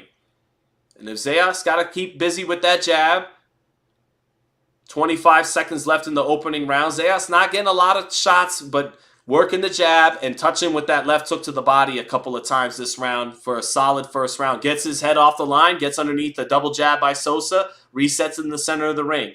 Shoots his jab up, does Zayas. 1-2, misses by Sosa, and Zayas with good footwork steps out of range and snatches the body with a two-piece. Very good footwork and hand speed and body work by Zayas there. And I mentioned, chat, early on, that left hook to the body, that could be the punch tonight. That can do it against a tough Mexican fighter. They tend to have good chins. If Zayas can snatch that body with that left hook, maybe that's what could get the job done. I really like that step back two-piece to the body in the center of the ring by Zayas. Very beautifully done, moving that head. But again, Sosa not trying to match every feint, not trying to match every movement of the 22-year-old. Trying to be slow and steady over 10 rounds and then start to time the rhythm of this kid, Zayas, as the fight goes on. But I really like what I saw from Zayas round 1 in terms of just, that bounce in his feet, head moving, hands nice placed and tight up top, leading with the jab, going to the body, eyes open, seeing what's coming. Good stuff from Zayas in round 1. He looks sharp and on point. So, what's up, Titus? I got my moderator in the chat. Let's go, baby. Appreciate it, Titus. So, all right. Zayas, again, chat, if you guys are watching at home, Tell me what you think about just the activity from Zayas. Not necessarily punch output, but the constant feigning, constant moving the head, making the gloves or tapping the temples, as Fernando Vargas calls it, and being busy with his feet, being educated with his feet. Zayas, good jab, good head movement off the jab right now. He's seeing everything coming defensively. He's sharp defensively early on. And again, he's initiating, doing what I've talked about with Shu Shu. He's initiating with the jab. That's making Sosa throw something, and then he's moving the head off the line and punctuating the exchanges. And that's what they call being first and being last. Good stuff by Zayas. Double jab by Zayas. Dictating with that jab. It doesn't even always have to land. You just dictate with it. And that jab sets up a straight right hand to the body by Zayas. Pulls out of range to get away from the receipt. Good stuff by Zayas. But pulling out, not with the chin up, pulling out with the chin relatively tucked. Zayas feigning again, moving the head, center of the ring, double jab just to keep the range, keep Sosa where he wants him. Another little jab, keep Sosa on the end of his shot. Sosa with the gloves up high, getting handcuffed early on by Xander Zayas. Xander with a little jab to the body, sweeping right hand. Touch him with the jab up top again. Touch him with the jab. Touch him with the jab is Zayas staying in front of Sosa. Sosa comes back with his jab. Sosa, that's what Sosa wants. Wants the young man to freeze in front of him just a little bit longer. But Zayas gets back to moving his head and pumps the jab again. Zayas. Yep, moving the upper body, double jab, straight right hand. Sosa ducks underneath, gets away from that straight right hand, but nice right uppercut by Xander Zayas. And that jab, poking and prodding with that jab, is setting up other shots for him now. That left uppercut gets in now. Zayas moving away and then picks the hand up as he moves away. Doesn't just move away with this hand down by his chest. Moves away and picks this up when he needs to catch something. 40 seconds left in the round. Center of the ring for Zayas. Double jab, and he sticks it to the body that time. Nice double jab by Zayas. Zayas doing a good job with his distance, knowing that he has the slightly longer arms. Nice left hook to the body again by Zayas. Moving and creating off the jab and the upper body movement. Well-schooled stuff by Zayas right here. Zayas jabbing to the body. Sosa having to stay extremely alert and not able to get off like he wants to, just because of the activity, not the punch output, but the activity. Constantly switching the hands around up top, constantly moving the head, poking with the jab, and that's another good round by Xander Zayas. And at spots with the right uppercut and one time with the left uppercut, little openings are being created off of all that work he's doing to set up the punches, whether it's the head movement, slight feints, being smart with his feet. So good stuff. What's up, Jameson Childress? Good to see you, brother. Thanks for hopping in the chat. Titus says, good, brother. Thank you for asking. Very fortunate that Hurricane Helen didn't hit me here in Fort Lauderdale. Well, I'm happy to hear you're all right, Titus. You got your man from Plantation, Florida, in Xander fighting right now. He's going to try and give you guys a win while you try to stay safe out there in Florida. So God bless. It's crazy, Quake. Hey, Quake, you familiar with the boxing? Yeah, Undisputed. Everyone check it out. October 11th, when the full release goes down, we'll be streaming on launch night here.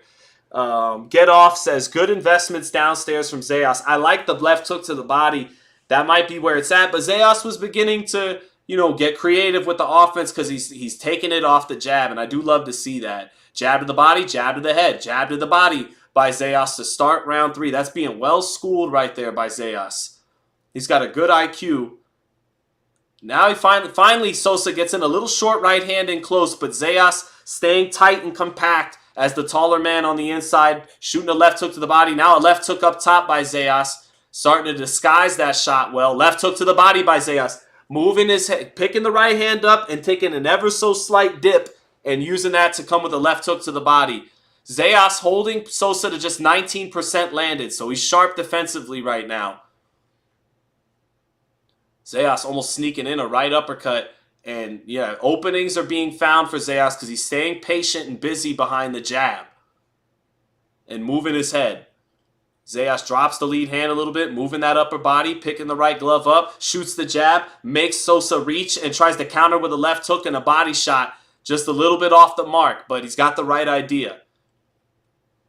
Oh, good right hand by Sosa. That's what he's been waiting for. Right hand over the top. He timed the rhythm of Xander Zayas, who picks the lead hand up and picks it down, picks it up, picks it down by the chest, and he timed it that time. Now a left hook in between Sosa's punches lands for Zayas, but that's what Sosa wanted. He wants the rounds to go on and to start to get a beat on Zayas, start to get adjusted to his rhythm, and then that's where he can time him with shots like that right hand.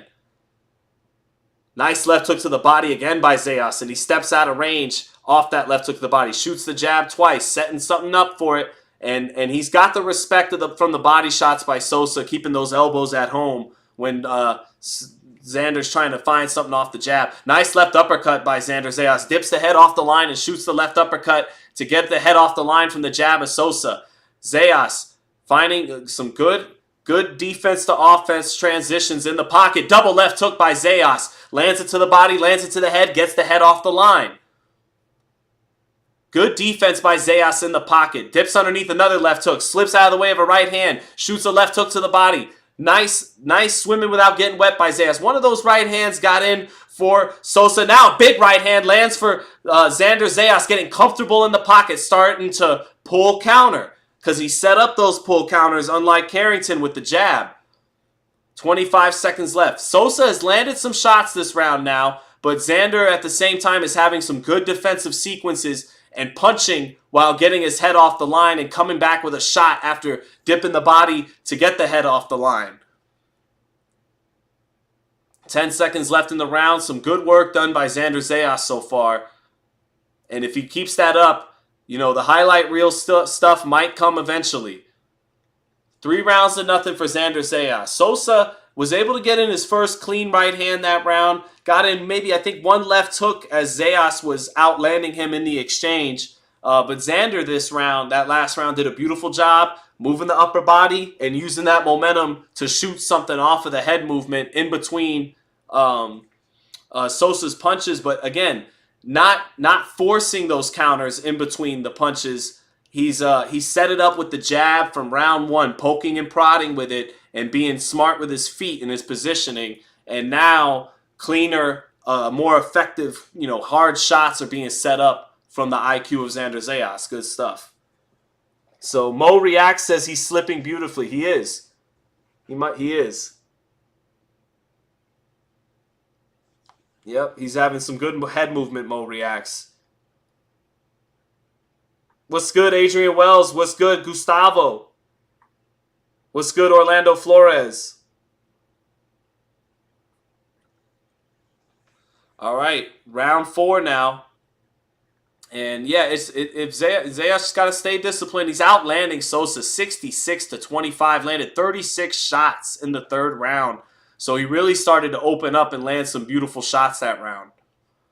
Zayas picking his gloves up, well schooled. Moving the head, 21-0 in body shots for Xander Zayas. So yeah, he is handcuffing. You know when a Mexican fighter from Mexico isn't letting go of any body shots, he's not exactly, comfortable in there. And Xander has him timid, not so much with the threat of the power, but with the threat of the skills, with the threat of the head movement and what's coming back after you miss. Big left hook by Zayas, trying to set that up off defense. Trying to pull. Nice left hook to the body by Zayas. Backs up Sosa with a 1-2 behind that left hook to the body. Shoots the jab. Hard jab by Zayas. Knocks Sosa back. Double left hook to the body and to the head. Xander with another big jab. Now Xander not just starting to throw that jab and doubling it up with a little something on it, but really bang, sticking that into Sosa. Xander picking the gloves up. Hardly getting touched right now. Beautiful right uppercut off the jab and a left hook to the body. And the right punch selection and placement beginning to show from Xander Zayas, whose skills are growing at 22 right now. Makes him fall short with a left hook. Sosa comes back with his lead left hook. Does Zayas in the center of the ring. Zayas touching his temples with a double jab. Straight right hand. Sosa moving his head out of the way of it. But back comes Xander with the jab. Busting that high guard up. Xander, eyes wide open. Feints. Gloves up. Shoots a right hand to the body and shoots a little left hook up top. Keeps the gloves up to block the left hook coming in return. Sosa staying in front. Double jab by Zayas in the center of the ring. Split in the high guard. Starting to land that jab harder. Now he thumps that jab to the body off the double jab. Back comes Sosa with a double jab. Back comes Zayas. Jab up top. Sweeping right hand to the body in the center of the ring. Makes Sosa fall short with a left hook. Nice double left hook by Zayas. A thing of beauty. Dipping with a quick twitch. Showing some fast twitch muscles that time from the Boricua. Dips his head off the line just so slightly. And bink, bink with a double left hook. Beautiful placement there on the double left hook by Zayas. Zayas, eyes wide open. Jabs with the up jab this time. Lets that lead hand drop just a little bit. Feints. Keeps Sosa in front of him. Hooks off the jab. Turns out to his left, back into the center of the ring to reset. Another left hook to the body by Zayas off a short little dip to the side and a straight right hand up top. Sosa can't find the mark because Zayas is sharp defensively and alert in these exchanges. 4 rounds to nothing from Zayas. And, you know, again, if that left hook had that Miguel Cotto heavy-handedness to it, he might have already dropped Sosa with one of these left hooks to the body. So he's not the puncher with the left hook that Cotto was. He's not the puncher, period, that Trinidad was. But he might be able, if he can continue to develop, to have a better defense than those guys because he's not getting hit a whole lot against Sosa.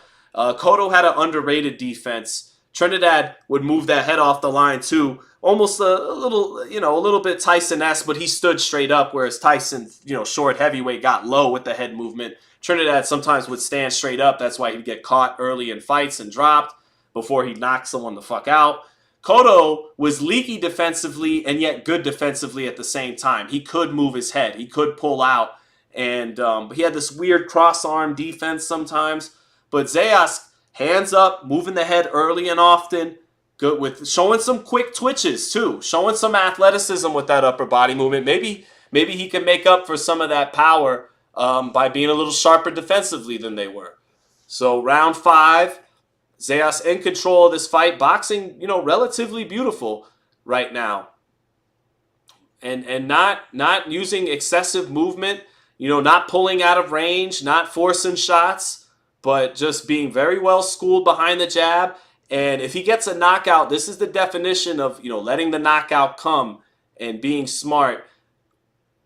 Doing a little bit of what they call in football, taking what the defense gives you.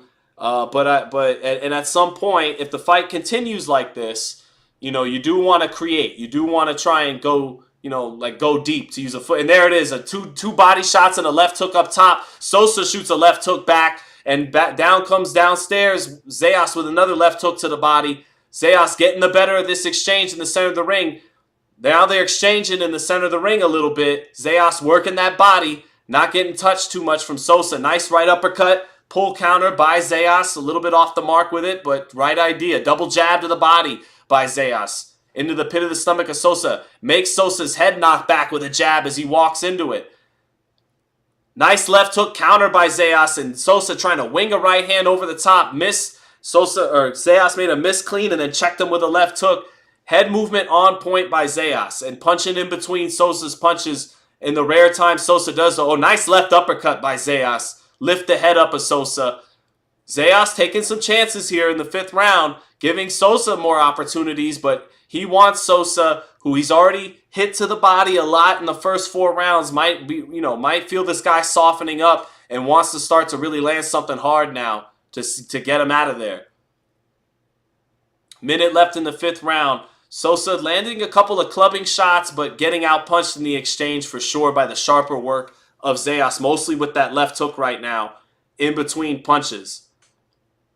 So Xander slipping beautifully on the inside, eats a straight right hand by Sosa that time though. Back to the body goes to Zayas with a left hook, and then he slips his head out of range to reset.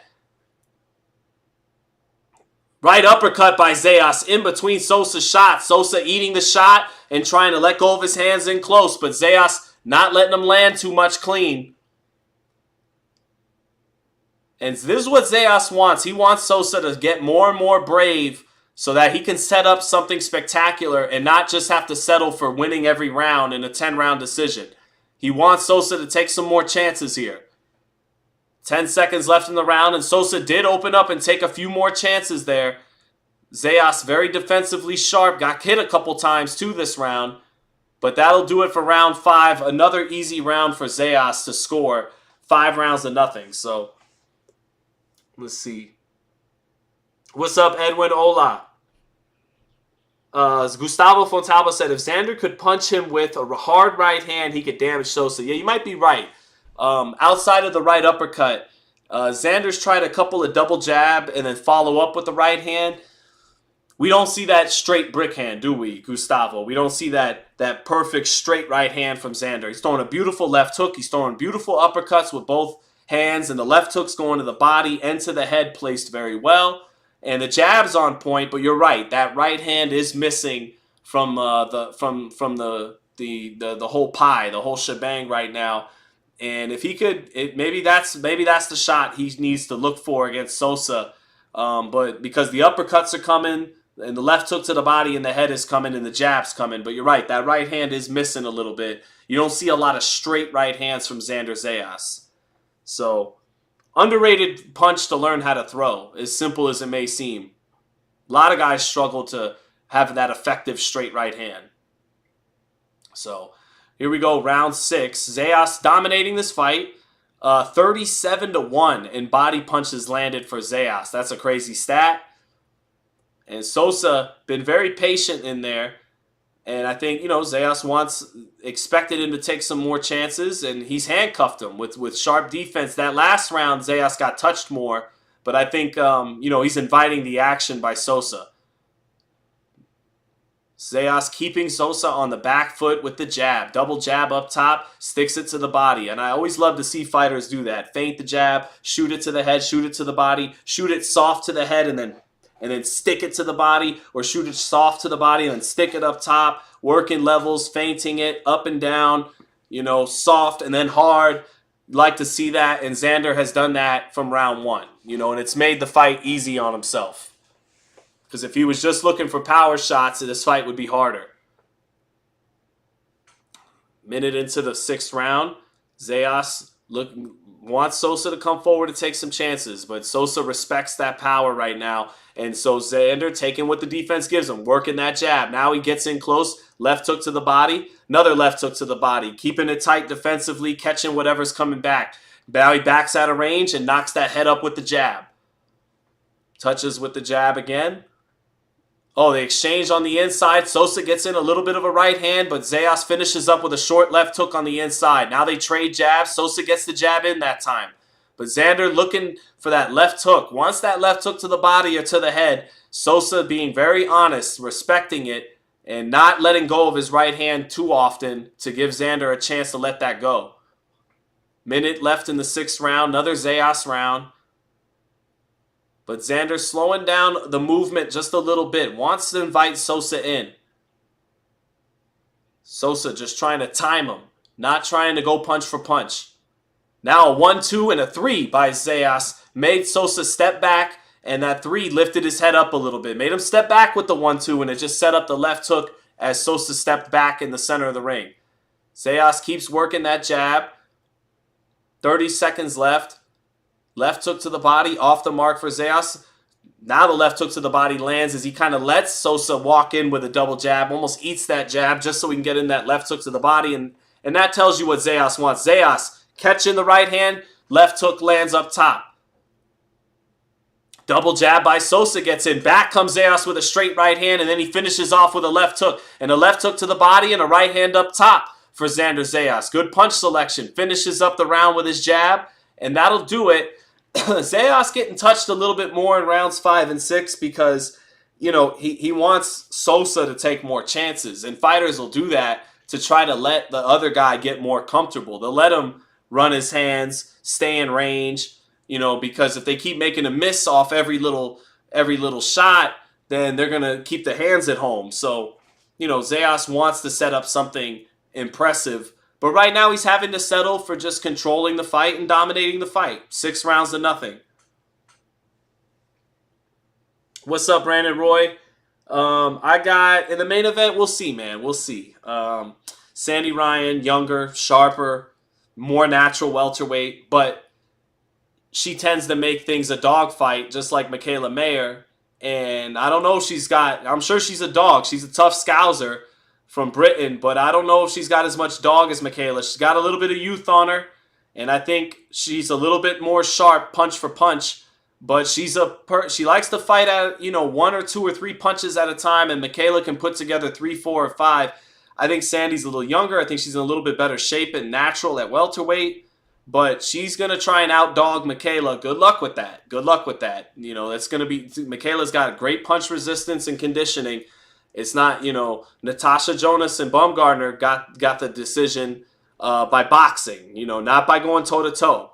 And I think, Sandy Ryan's a little bit more of a toe-to-toe fighter than a back foot fighter. So we'll see. We'll see if she could beat the older veteran and Mikaela Mayer fight in that style. But Xander continues to want that left hook to the body, left hook up top. Sosa not giving him a lot of openings to get it off, but Xander showing good quick twitch, pop, pop, by doing it. Xander moving his head and trying to land something in the exchange, but there ain't much to exchange with Sosa not opening up. And left hook lands for Zayas that time as Sosa tried to open up with the right hand. And every time Sosa opens up, something's coming back. And so he's not opening up a whole lot. There's a good 1-2 by Zayas. We were asking for the right hand earlier.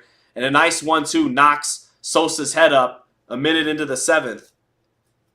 Another 1-2 lands for Zayas. Left uppercut off the mark. Left hook to the body lands for Zayas. He's backing Sosa up with good shots right now. And he has the veteran's full respect. The veteran isn't really trying to win right now. And it could get tough to do your spectacular stuff against that. Sosa's still dangerous, trying to work a left uppercut off the jab. Uppercut off the jab, but not getting it in, but still a crafty shot there.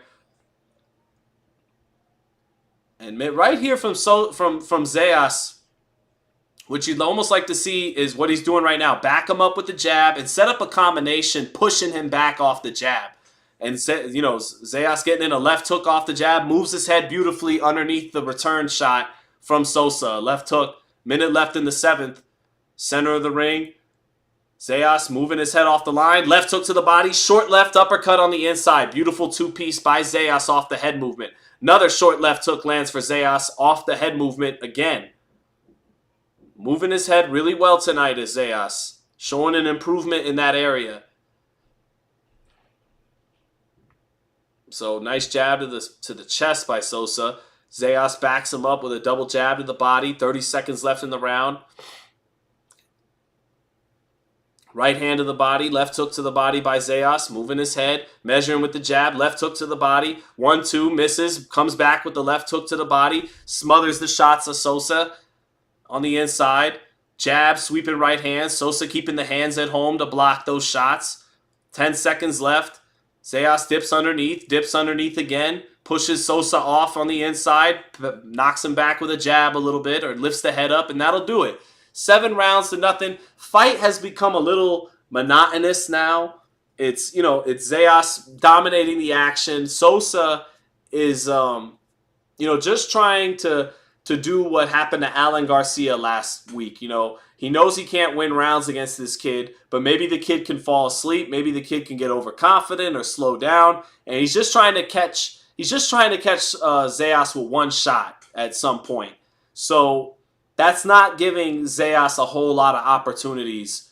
But what you want to see then is back him up off the jab or the double jab and set up a combination off of that. And, it's easier said than done where I'm sitting because these veterans are crafty. They start to try to survive. And then if you get reckless, like Alan Garcia last week, they could just place one shot because they're just looking for one shot. They know the decision's already probably lost on the cards. So their only shot is to catch you sleeping, catch you being overconfident or overzealous. And that's what he could do. So, what's up, Oscar Morales? This is the channel. What's up, Yeshua Saver? What's up, Smoking Joe Scouser? She's from Derby and has a East Mirandan accent. It's closer to Carl Froch or Fraser Clarkson than anything. A completely different accent. My bad. I'm sorry, Smoking Joe. Thank you for the correction. I'm not opposed to being corrected when I'm wrong as hell. So, But Xander Zayas coming forward. And there you go. Trying to set a combination up off the jab like we were talking about. 30 seconds into the 8th round. Jab, jab, hooking off the jab. Pivots off to his left side, back in the center of the ring.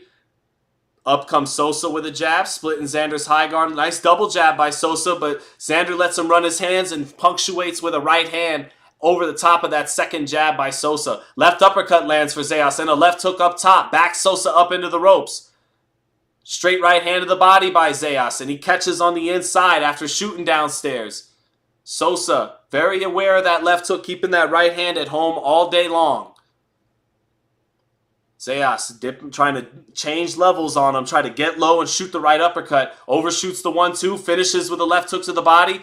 Another left hook to the body. Sosa trying to come forward and throw some 1-2s himself, but Zayas very good defensively in the pocket right now. Not eating those shots. Halfway through the round. 51-2 in body punches for Xander Zayas. Big advantage. Zayas shooting the left hook, straight right hand, but Sosa defensively responsible. Backs Zayas up. Zayas turns him onto the ropes. Doesn't get anything off there. Left hook to the body by Zayas. Back with the jab up top. Nice body shot again by Zayas. Jab and a sweeping right hand to the body. Sosa backed up on the ropes. Minute left in the round. Left hook to the body by Zayas. Zayas pulls straight out. Eats a couple of shots, pulling straight out. Some straight line shots by Sosa. Back in the center of the ring. He dips underneath the jab twice from Sosa. Sosa shoots a straight right hand in the center of the ring. Zayas pivoting off, keeping it back into the center of the ring. Takes a good angle there. 40 seconds left. Touches with the jab. Zayas lead hand lowering a little bit. Taking a little deep breath here in the 8th round. Tries to pivot off and shoot the left uppercut in between the jab of Sosa in the center of the ring. Another left uppercut in the center of the ring for Zayas. Shoots the right hand behind it. Sosa just off the mark in that exchange with his right hand. So Zayas taking, nice 2-piece by Sosa on the inside. And a left hook on the inside by Sosa. And he backs Zayas up with a jab. Throwing that jab more like a power shot after missing the right hand. Zayas dipping down to the body in the last 10 seconds with a left hook. Zayas taking some shots in that last 30 seconds. And that'll do it. But another round for Zayas, 80-72. We could almost talk about something else because this fight is, becoming the same thing round after round. Mo React says Zayas is hungry. He's walking this guy down. Yeah, but it's become monotonous. Looks like we're on our way to a 10-0 fight for Xander Zayas. And unfortunately for him, these performances aren't really gonna. I saw improvements, from a technical standpoint, but these performances aren't gonna make people believe he's the next, Cotto or Trinidad. That's all the problem is because Cotto and Trinidad at this stage of their career got highlight reel knockouts pretty consistently, and Zayas hasn't been able to produce that. But to be fair, Teixeira was on the back foot all night, and Sosa hasn't really tried to win this fight, not at a consistent level. Although he got off some shots down the stretch of the 8th round there, but yeah. So round 9 now for Zayas. Jab to the body, touching with the jab up top, shooting the jab to the body, jab up top, and it's been good work with the jab all night long for the most part. Although, sometimes, again, it could be easier said than done where I'm sitting, certainly, but you'd want to see them pelt the guy repeatedly with the jab and stiffen up the jab and almost say, you know what, you're not giving me anything outside of the jab, so I'm going to make this jab really count and really hurt and go I Cuarte Oscar De La Hoya on you and bust your face up with the jab. Lennox Lewis, Muhammad Ali. If you're not going to give me anything to shoot in between your shots, then just bink, bink, bink, bink, bink, bink, bink, bink, bink. Just, but, easier said than done. Minute left into the 9th. And, Sosa, again, not taking a whole lot of chances. Still making it rough in there at times. But 56 body shots for Xander Zayas to just 2 for Damian Sosa. Sosa coming forward a little bit in the center of the ring. Double jab by Zayas, body head.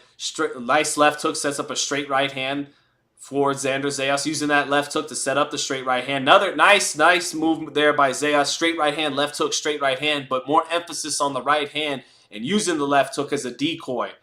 And that might get the job done. A little bit of swelling around the top eyes of, around the eyes of Sosa. Double jab for Zayas again. Resets in the center of the ring. Measuring, changing levels with the feint. Shoots the jab to the chest.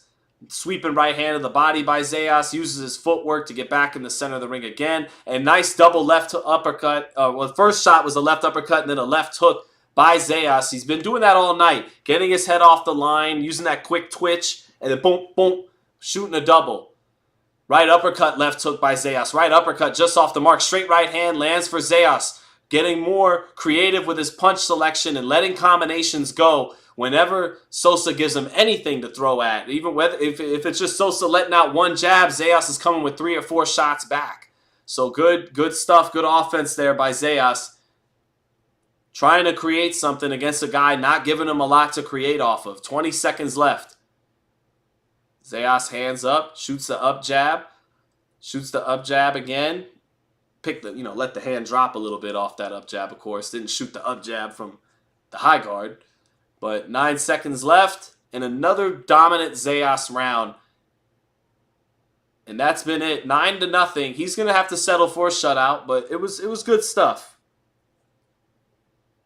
Yeshua Saver says, Zayas not ready for top 5. Yeshua Saver, Sean, I'm also Titus, but it's my old phone. Oh, nice. Okay, cool. Appreciate it, Yeshua. Or Titus, I got you. Either way. Maria C said not a challenge. Gustavo Fontalba says the top competition at 154 believes in their power. Every single one of them, and Xander ain't there yet. You are correct. Fundora believes in his power. Zoo believes in his power. Ortiz really believes in his power. Yeah, you're right. Boachuk believes in his power. Madrimov and Crawford made each other a little timid, but they believe in their power. Xander, he's just not ready for that just yet. Although him and he's not ready just yet, but I don't think he's not competitive. I think he's competitive. He's getting there. He's getting there. Top Rank needs to find a guy at a relatively high level that really comes to beat him. And not these. They're doing what you're supposed to do. You build them up against experienced veterans, but these guys aren't trying to win.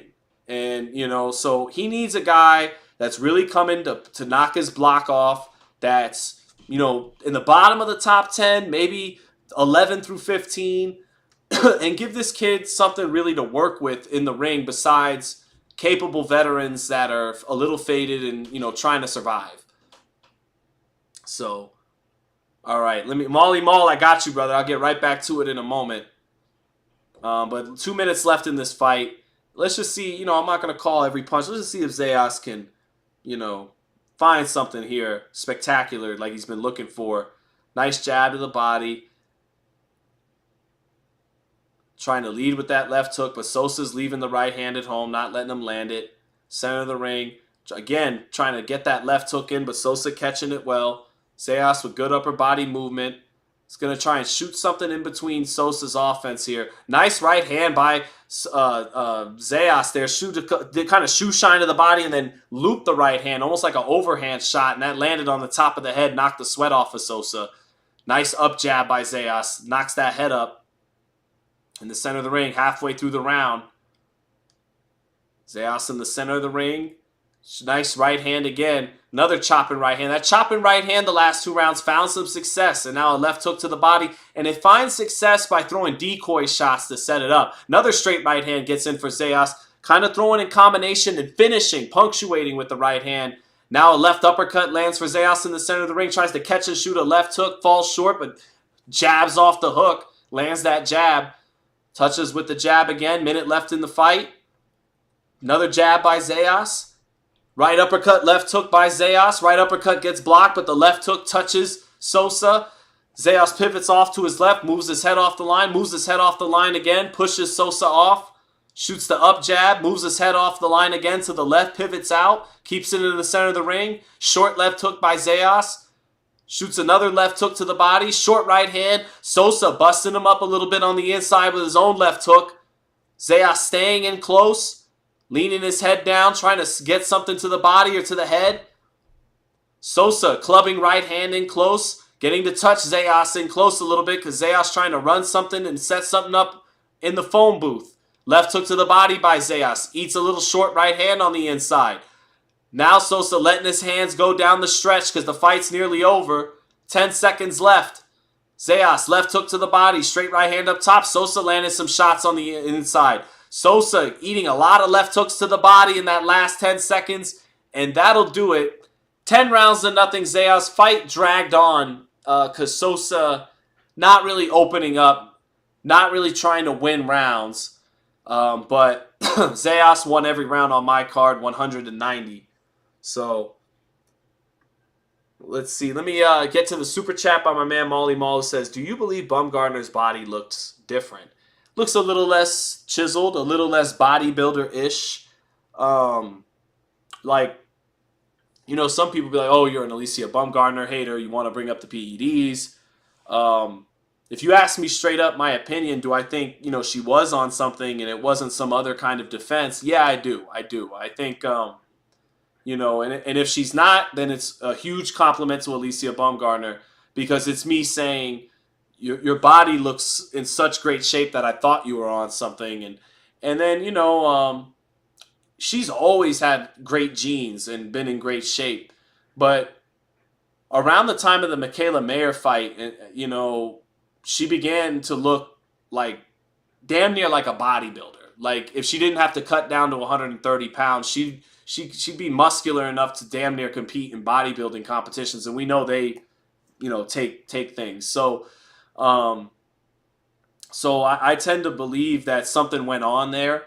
And she's far from alone. I always say nothing in the championship level of boxing would surprise me. I wouldn't be surprised if the figure was greater than 50% in championship level fights. I wouldn't be surprised.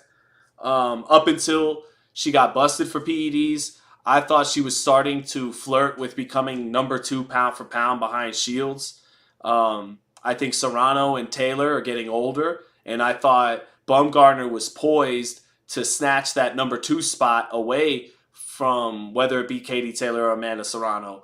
So, you know, I had her number 3 pound for pound. I only behind Katie Taylor and Clarissa Shields. I think she sets the best traps in the women's boxing game. Katie Taylor and Clarissa Shields became the top 2 fighters in the world by still kind of doing certain things you do in the amateurs, throwing a lot of combinations, you know, 6, 7, 8, 9 punch combinations. Bumgarner slows the pace down and sets up traps more like you see in men's boxing. And, you know, she hits very hard and she's got a good left hook to the body and to the head, and then the bomb is the right hand. So I got love for her skills. She's a very good fighter, but I wasn't surprised. You know, she was on one in the Mikaela fight, and you know, maybe what you'd call even, you know, roid raging, and she's flexing at the camera. And, you know, a little bit, you know, that neck is getting veiny, and it wasn't surprising is all I'm saying that something came out. But she's still the super featherweight champ, and I'd still love to see her fight the winner of Taylor and Serrano. You know, you get busted, you do your suspension, and then you get a second chance in life is how it should be, you know, but, you know, that's it. I do think her body looks a little slimmer, but she's still got a great physique. You know, she's still, you know, super cut up and chiseled and in great shape, but a little less since what happened, you know, with her getting busted. So that's me keeping it real. Yep, Xander Zayas got that easy, wide, unanimous decision, no doubt about it. So... Has Zayas fought? Yeah, what's up, Edgar Cota? Yeah, he won every round. 10 rounds to nothing. So all that's left now is main event time. So, I mean, Olmec original, I hesitate to say it because, you know, I'm not trying to but you guys want to know what I really think, right? And I'm trying to say it as respectfully as I possibly can. So that's just my opinion. I don't know. For all I know, her supplement was tainted, and my opinion, my assumption that something did go on there, PED wise, and it wasn't just some tainted supplement or any other explanation. Never know. Only God, her and God know. But that's my honest opinion. I wasn't surprised, given her physique and given her temperament around the time of that Mikaela Mayer fight. So yeah.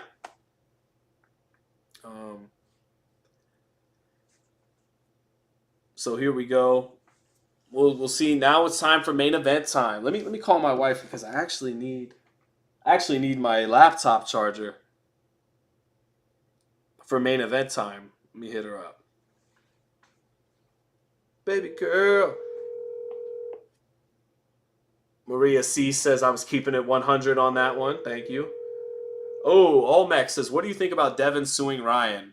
Good time to ask, as we got time to kill before the main event. So, I'm happy you asked. As I've reflected on this whole Ryan Devin saga, this is like a dragon. It's like a saga, right? I have a lot of thoughts to unpack as time has gone on, and I can kind of reflect on it all. I think that was the first big fight when I had to start this channel. So I think I was a little salty that Ryan made a fool out of me because I was pretty sure Devin Haney was going to win that fight. And, to always be transparent with the audience, I covered Haney since he was a 15-year-old, and really in interviewing him and getting to film him spar Sean Porter and everybody, I kind of helped him have his first handful of viral videos on the internet. And so, there's a little bit of that, like, I discovered him thing, even though he was already known by some people, a lot of people in boxing, had been on channels before, but that Sean Porter sparring was like his first, 500,000 video. Anyways, I had an investment there where it's like, you want the guy that you covered since you were 15. You were one of the first people to really put him on the radar on YouTube and all that. And, you're like, you want to say you were the guy there from the beginning for this kid who went on to be like the next Floyd Mayweather, #1 pound for pound and all that. So, there maybe, even though to be transparent with you guys, I kind of foregoed a really close relationship with Bill and Devin because I needed to remain objective as a journalist, and that caused a fissure between us in the long run, right?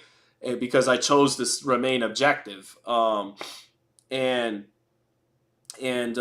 despite that objectivity, there's still that investment in Devin Haney of you want to be proven right on this kid that you covered since he was a teenager.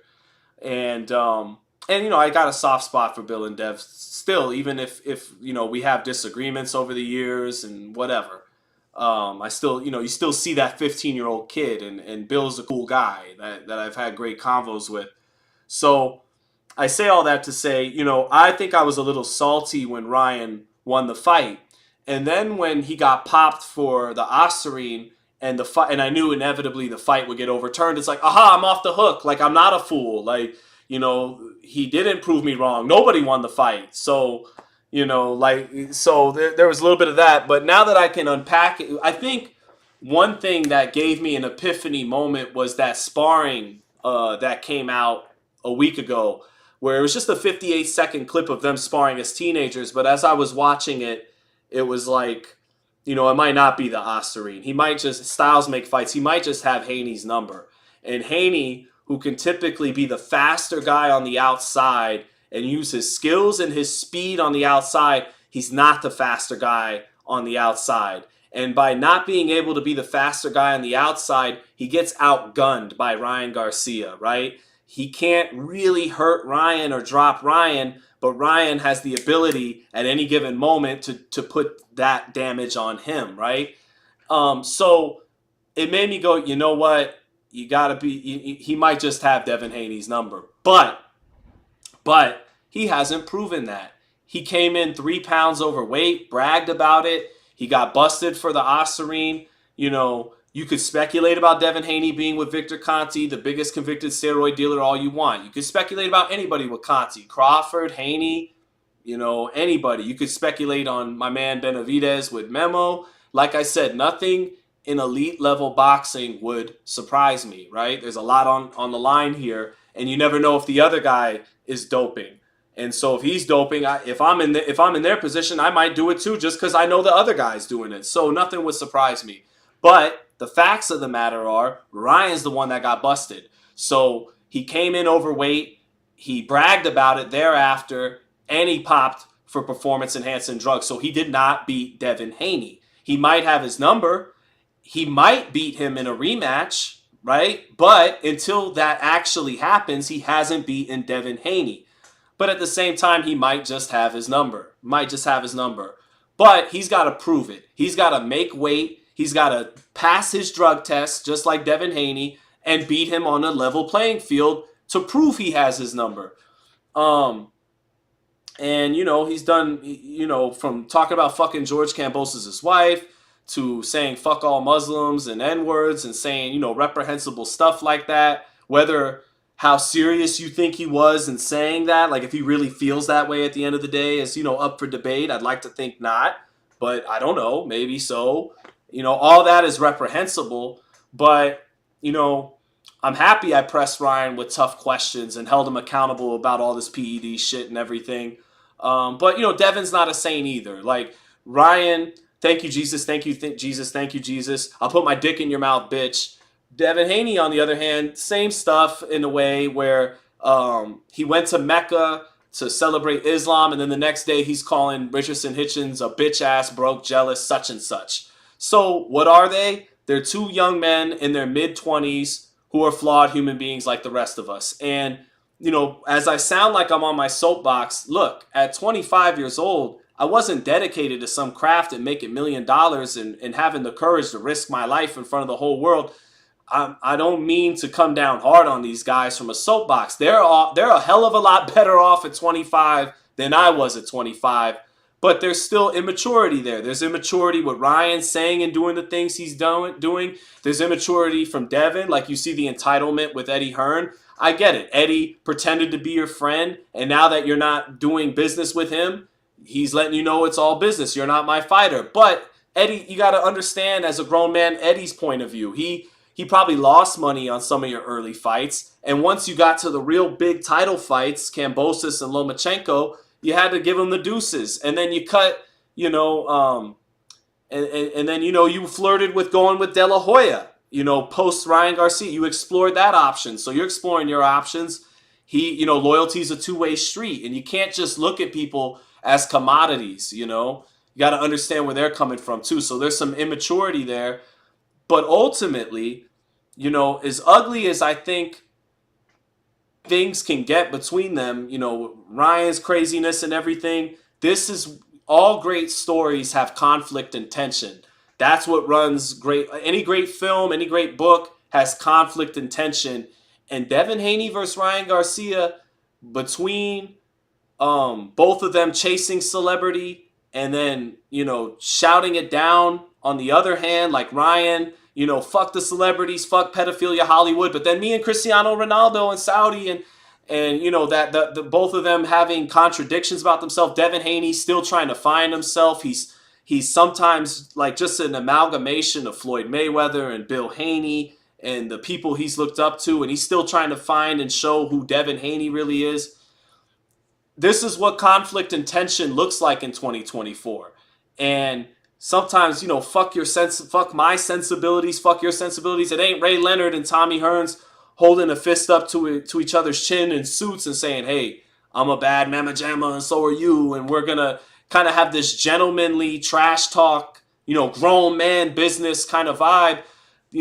Instead it's, it's a little uglier, but that's what boxing is a microcosm of the world. And that's what boxing looks like. That's what conflict and tension look like in 2024.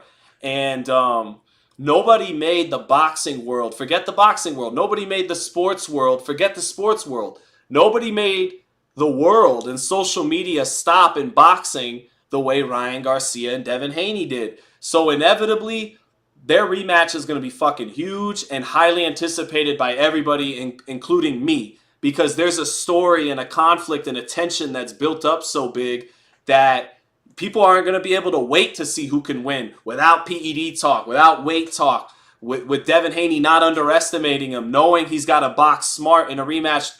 And we're going to want to see who's the better professional between the two of them. And that's going to be a big moment in boxing. And that's good for the sport. And as for Ryan or Devin suing Ryan, you know, it reminds me of being in school. I went to some rough schools growing up, and you know, some shit would pop up, and it's schoolyard shit. It's guys fighting, and then something serious happens, and some kid in high school has to go to jail. And you know, sometimes I still look at these guys as kids, you know, and it's like you had this kid Ryan Garcia wilding and out, and he got in trouble in school, right? You know, and now it's like, oh no, shit's getting real. Ryan, you know, this kid might have to go to jail. He pulled a knife out. He did something that took it from a schoolyard fight into a more serious, darker territory where now you got to pay the piper. You got to face the music and something serious. And so a lot of people are coming down on Devin Haney and saying, like, you know, you're a bitch and you need to get it back in blood. Well, who's to say ultimately that's not still going to be the end goal? But before I get it back in blood, I want to get it back in the courtroom too. And it's fair for him to do that. And it kind of just feels like, you know, Ryan fucked up. Like, it feels like a kid in school who got into a fight and then shit took a left turn. And now he's messing around with a real prison case or a real court case. And that's Ryan. Like, you know, it was all fun and games. No Diddy. Devin got with Diddy. And, you know, holding up the 3 with Floyd. And it's like, all of that is going to be used against you now. And it might cost you big time out of the pocket. And, you know, so, hey, that's between Devin Haney and Ryan Garcia to deal with in court. So, we'll see. Edgar Coda says, I believe Ryan just has Haney's number. I saw it in sparring in that clip. He might have his number, but you got to prove it. You didn't quite prove it. I don't care how much, you know, Ryan Garcia, I like that he would talk, you know, never really get specific or educated about it, speaking out against the elite and pedophilia. I believe these are very real things. But he did just as much to discredit it and make you look stupid for talking about that stuff as he did to empower it. And he weaponized his celebrity. You know, off all the kind of stupid people that don't really know the sport and don't look, they like his good looking face or his fast hands or his cult of personality, and he weaponized them. He told them in the aftermath, I'm clear, I'm vindicated. You know, I'm not gonna get busted for this, and no, your win's gonna get thrown out, bro, and more to come. You know, like the lawsuit coming. So we'll see, man. Hey, they both have done a lot better for themselves than I have. You know, they've risked their lives getting in the boxing ring. They dedicated themselves since they were little boys to their craft. So there's plenty of good things about their character. But it's the flaws in their character that's actually drawing people to them just as much as it is their good points. And that's what conflict and tension looks like in 2024. It looks like what you're getting between Ryan Garcia and Devin Haney. This is what conflict and tension looks like in their generation. So, we'll see. And we're almost at 70 people now. It's almost time to get to this main event. Let's do it. Let's do it. Let's do it. Let's see.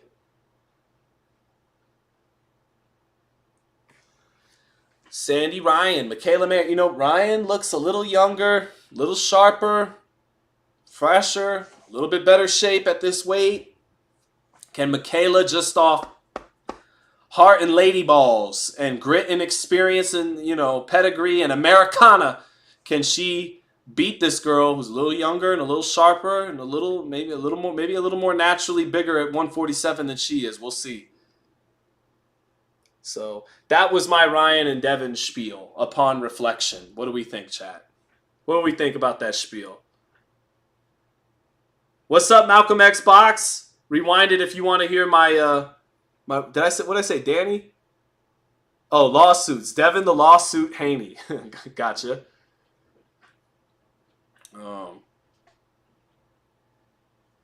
Look, it's all gonna fill up documentary time for the rematch. The lawsuit Haney is legit funny. I'm happy Danny made everyone laugh. Versus Ryan Crazy Garcia. So Danny calls it Devin Lawsuit Haney versus Ryan Crazy Garcia. Interesting. I just want to get to the rematch. And no drug test be failed. If both guys are on it, they both successfully mask and get by the test. Or they could just both genuinely be clean. I don't care. Level playing field. Weigh in at the same weight before the day. And then rehydrate 20, 25 pounds. Do what you want. But make the weight on the scales the same day. Let everything be on the up and up. And Ryan, if you got his number, you got his number. And Devin, if it was just the Osterine, you go in there and prove it in a rematch. And may the best man win. So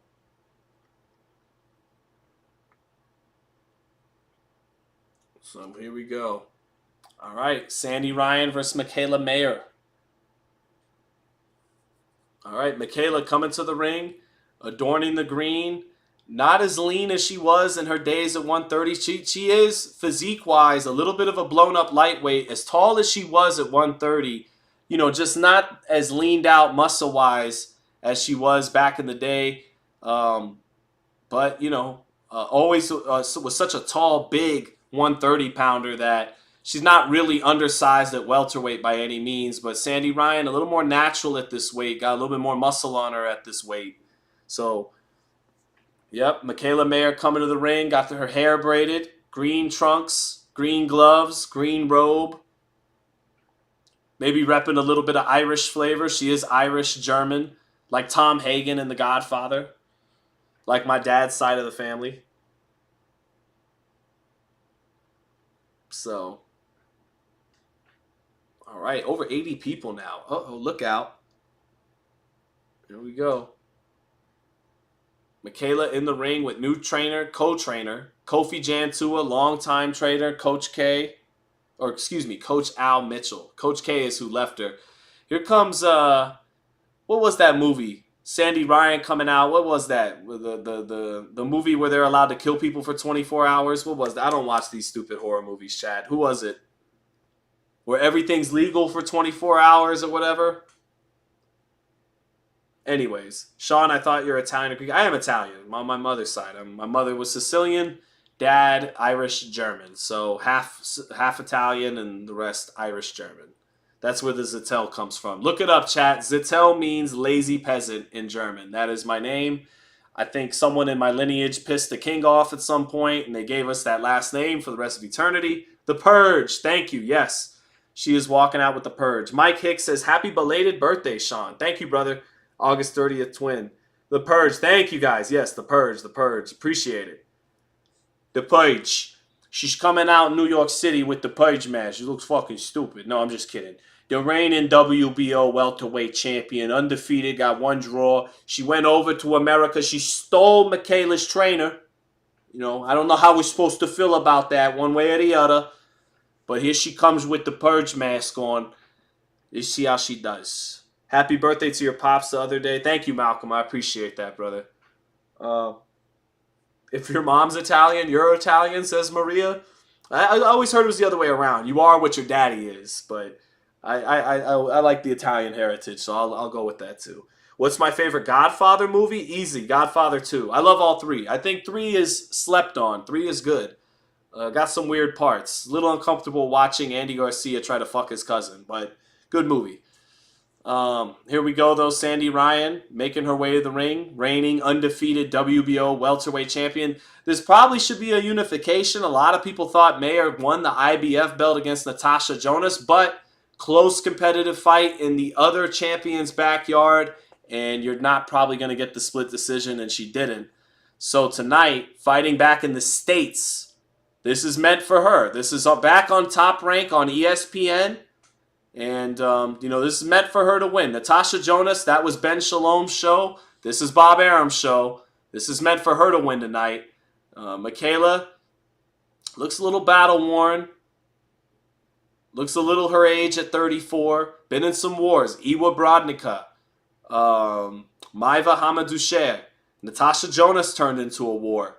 You know, she's been in some tough, grueling fights and is 34 years old and isn't the natural welterweight, but Mikaela's got a big-time dog in her. She is a pit bull. She's got a lot of dog, a lot of grit, and a lot of pedigree. So I wouldn't be surprised if, my girl Mikaela wins this fight, but we'll see. 50-50 type fight. Maria C., thank you for the super chat. Thank you for the 5. Says, happy belated birthday. Thank you, Maria. I appreciate that.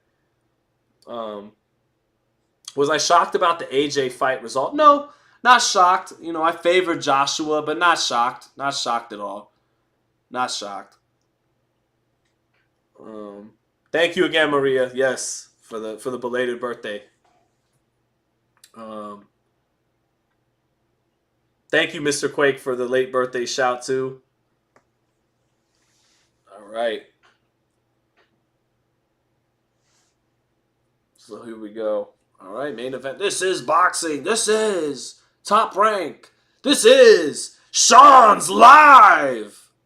I want my wife to watch this fight, right? It's only fitting. Have wifey in for the women's title. Let's try and call my wife one more time. She's upstairs with the kids. Maybe they're asleep. Let's get our Larry Merchant on hand. We got Jim Lampley. Look, where's Larry? Oh, is everyone still up?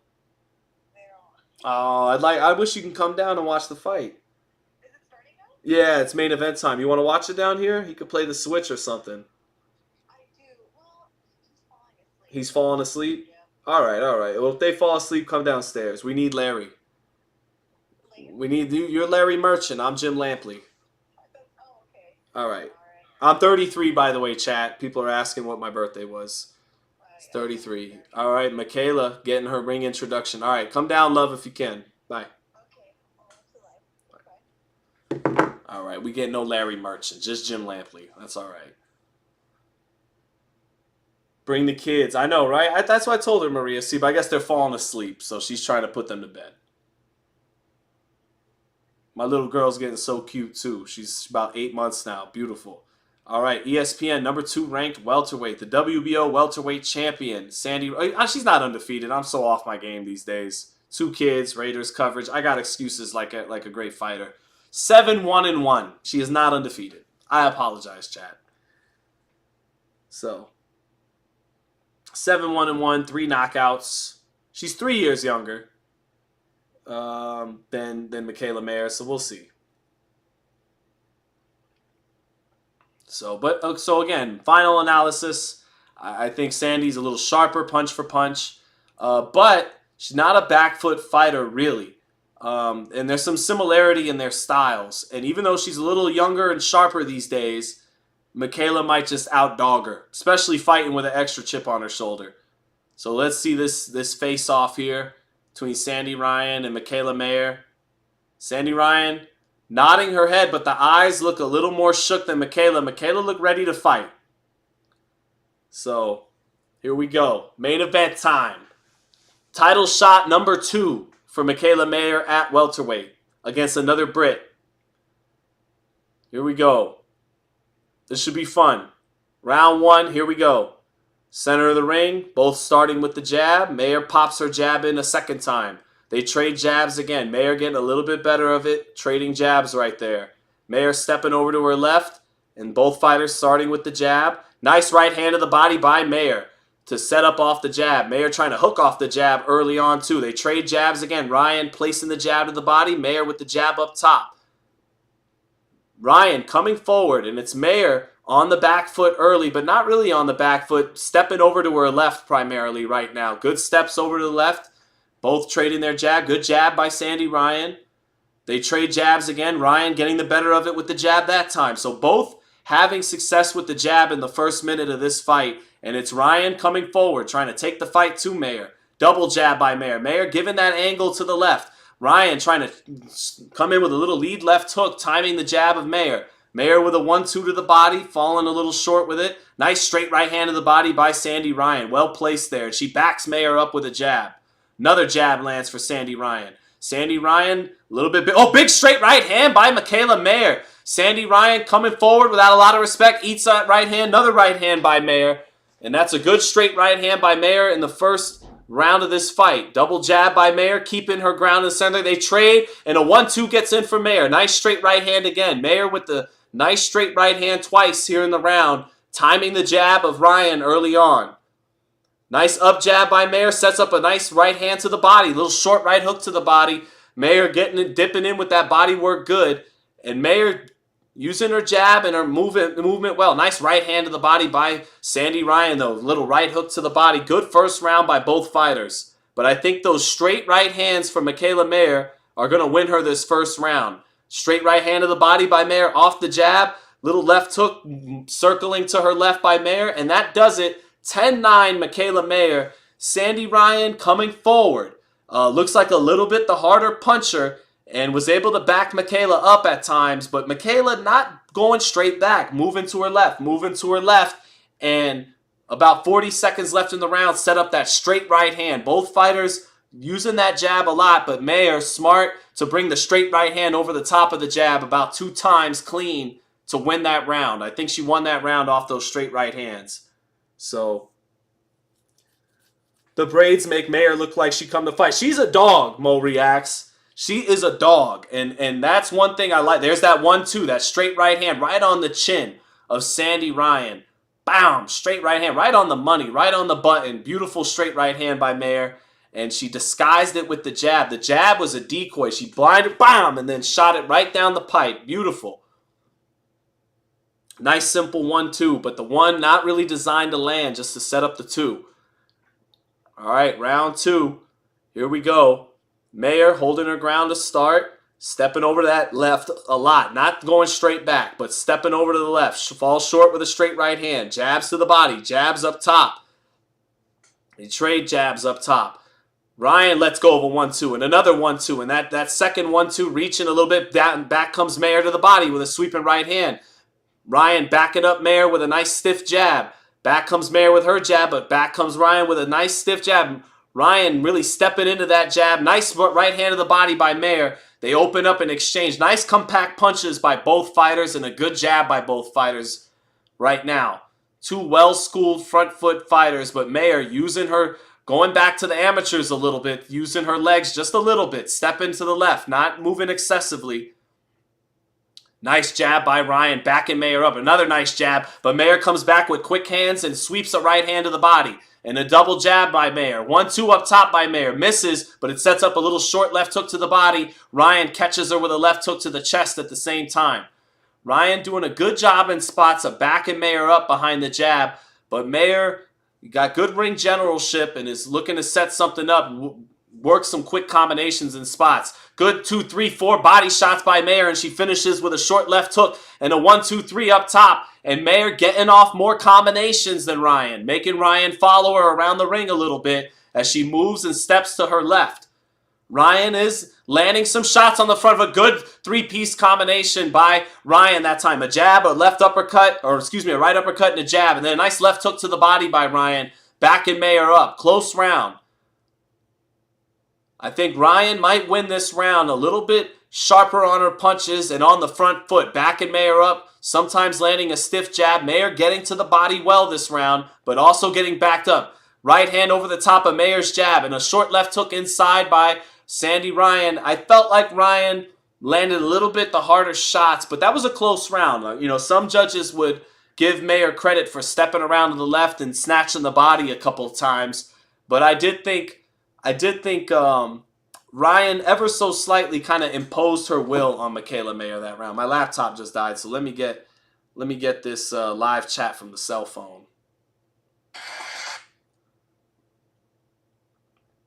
Times, but I did think we're in Jab City, says Danny. Absolutely. So, all right, let's see. 1-1. I got this 1-1. I got this fight 1-1. Mayer punches got a little bit more pop behind when they land, but Sandy Ryan is definitely sharp, and based on the eyes test, she can get it done. I do think Mayer, I do think she's got the power a little bit on Mikaela tonight, and I do think Mayer feels a little bit of that pressure behind that jab. She's really stepping into that jab. And we'll see. But Mayer is taking her time before she goes to war. That's what I think it is too. Right hand by Mayer, followed by a left hook. Straight right hand lands for Mayer, but Ryan is applying pressure on that front foot. Straight right hand gets in for Ryan, and the 2 hard body shots dipping underneath in between Mikaela's punches. Now a jab backs Mikaela up, and a nice combination landing on the high guard of Mikaela Mayer for Sandy Ryan. Ryan coming forward with some intensity in the 3rd round. Right uppercut to the body by Mayer, but a hard left hook to the body by Ryan. She got the better of that. She's got the power, and I think Mayer feels it a little bit. Ryan coming forward, but Mayer now holding her ground in the center of the ring. Shoots a left hook off the jab. Ryan keeps stepping forward. They trade jabs. Nice little combination by Mayer, and she sweeps a hard right hook to the body after throwing a quick combination up top with Ryan coming forward. Ryan pulling Mikaela out of the clinch, pushing her out of the clinch a little bit. You never seen that happen to Mikaela Mayer. 2 hard body shots by Sandy Ryan, and those are well placed to the midsection, and I don't think Mayer likes some of that body work. Left hook to the body back by Mayer and a right uppercut. But 2 hard body shots by Ryan, but a left uppercut up top for Mayer. And a short right hand in the clinch by Ryan. But Ryan is walking through the power of Mayer, and I think her punches are having a little bit more effect on Mikaela's body than the other way around. But it's a very competitive 3rd round. Ryan trying to shoot over the top. They exchange in close. Mayer landing the cleaner shot. Straight right hand, left hook. But Ryan is walking through whatever she's taken. And Ryan taunting Mayer, shoots a left hook to the body. Back comes Mayer with 2 hard body shots, and they exchange up close. Ryan rocks her head back with a left hook. Great action down the stretch of the 3rd round. Mayer landing more, but Ryan landing harder. Who do you like better? Close round. Close round. I'll give it to Mayer, but maybe she won that battle, but she might lose the war if that body work of Ryan can stay as consistent and as sharp as it was in spots that round. I gave it to Mayer, 29-28. She did outthrow and outland Sandy Ryan, but Ryan was the boss on the front foot and was able to walk through whatever Mikaela was landing, and I think she's getting Mikaela's attention to the body. But she got outlanded in the exchanges. Good replay here for Mikaela Mayer, letting her hands go in close. Able to put together combinations a little bit more fluidly. Ryan trying to make each shot count more, and Mikaela's the one who can just let them go, put them together. So 2-1 Mikaela Mayer, in the action definitely heating up at the end of that 3rd round. So, all right, here we go. Round 4. Good fight heating up. We go round 4. Mayer stepping over to that left. She hasn't been able to hold her ground in spots. They trade jabs. Mayer stepping off, giving an angle behind the jab, doubling, tripling it up. But Ryan, with just 1 jab, lifts her head up a little bit. And it's 47-45, and punches landed. Slight advantage for Sandy Ryan. Sandy Ryan trying to throw 1-2s and step to Mayer. Nice sweeping right hand by Mayer, and she keeps her gloves up to catch the receipts. They trade straight right hands. Mayer getting backed up, but landing. Now a chopping right hand lands for Sandy Ryan coming forward. She eats the 1-2 from Mikaela Mayer and bullies Mikaela into the ropes. This is the first time Mikaela's had to deal with this. Left hook to the body by Sandy Ryan. Usually she could be the bully in there, the bigger girl, but not tonight. But she's boxing, misses a couple of 1-2s. Sandy Ryan resets in the center of the ring. Nice double left hook by Mikaela Mayer in close. And then a 1-2-3 up top. Ryan dips underneath from that 1-2-3. Walks to Mikaela. 1-2. Trying to catch her with a short chopping right hand just off the mark. Mikaela lands a hard 1-2. They trade 1-2s in the center of the ring. But Mikaela is landing cleaner but getting backed up. Ryan is trying to take the fight right to her. They trade right hands to the body. And Ryan's walking through Mikaela's punches, showing that she was a 130-pounder. But Mikaela's outlanding her. So she's getting backed up. She's getting put on her heels a little bit. Double left hook lands for Mayer. And a short right uppercut on the inside. And then she ties Ryan up. This is a Mayer round. Short right uppercut by Mayer off the clinch. Good veteran trick there. And a left uppercut by Mayer. Good work to close up this 4th round with about 10 seconds left. That's Mikaela's round. Another short right uppercut by Mikaela. And that got Sandy Ryan's attention. And Mikaela follows up with a combination, but those right uppercuts began to get Sandy Ryan's attention, and Mikaela gives her a look like, that's right, bitch. At the end of the fourth round, 39-37 Mikaela Mayer. She definitely won that fourth round. Third round could have went either way. I gave it to Mayer, but I think Mikaela's up 3-1. It could easily be 38-38, even through 4. But nice right uppercuts, short right uppercuts. And at one moment, Mikaela, crafty champion veteran, Ryan fell asleep on the inside for a minute there. Thought that the ref would break him up or something. And Mikaela, boom, short right uppercut. Made her pay for that. Good stuff. Nice tight punches by Mayer, says Maria C. Definitely. Gustavo says, damn, these ladies are throwing some hands. Isaac Bermuda says, Xander is overrated as fuck. Is this fight entertaining? It is an entertaining fight. And to be fair for Xander, he's fighting these veterans that are doing just enough to try to offset him and not try to actually win rounds. And because Sosa never really tried to win a round for the most part. Anyways. But, that you're entitled to that, Isaac. He's not Trinidad or Cotto just yet. I definitely agree with that. So, Mayer stepping over to her left to start round 5. Hooks off the jab. Quick little combinations by Mayer coming off a big fourth round. Ryan coming forward, but I think a little bit of her cockiness and her expression has changed after some of those right uppercuts. And Mikaela trying to take some air out of those tires. They trade jabs. Ryan getting the better of the jab a little bit, but back comes Mikaela with a double jab.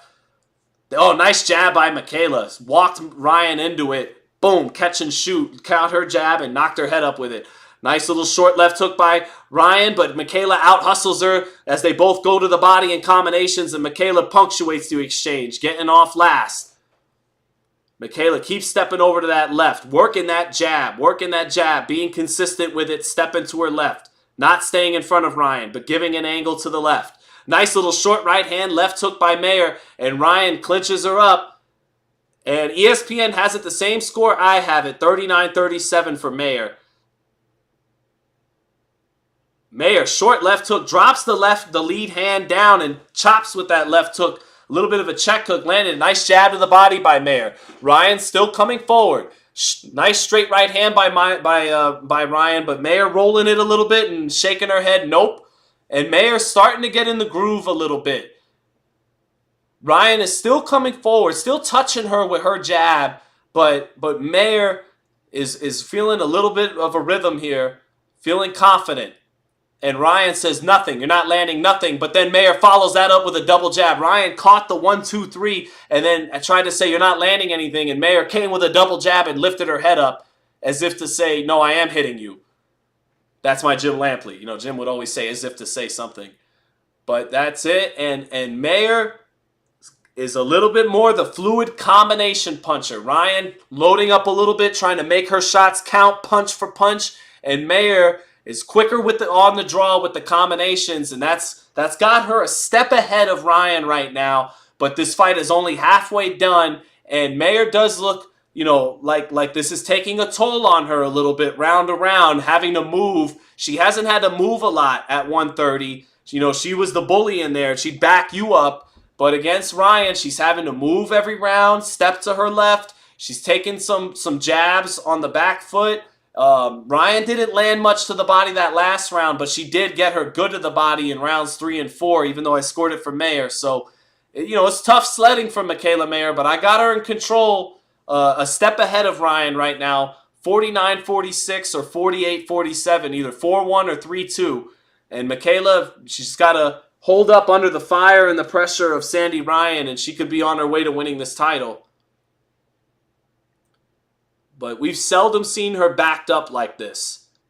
Ryan, again, on the front foot, double, triple, quadruple, 5, 6 jabs by Mikaela Mayer. Stepping over to the left, just keeping that jab in the face to stem. Oh, big left hook by Sandy Ryan. And back comes Mayer with a combination. Mayer just responding with fury, but got caught with a nasty sweeping right hand and a big left hook right on the chin. Big shots by Sandy Ryan, making the power count and then leaning on Mikaela in the ropes. Mikaela's a little buzzed in there, a little hurt. Mikaela not used to seeing her buzz, and that left hook left her a little buzzed. Now she's coming back with the right uppercut, trying to punch her way through being buzzed. She's buzzed again. 1-2 lands hard for Sandy Ryan, And these punches are having an effect on the chin of Mikaela Mayer a little bit. But Mikaela's got a good poker face, stays in the center of the ring, pops her jab twice. Ryan backs her up. Ryan on the front foot, lands her jab, makes Mikaela fall short with a 1-2, shoots a couple of right hands at Mayer. Mayer ducking her head away. Mayer near the corner, gets hit with a left hook again. Back comes Mayer to the body, but that left hook is lifting her head up this round, and I think getting her attention.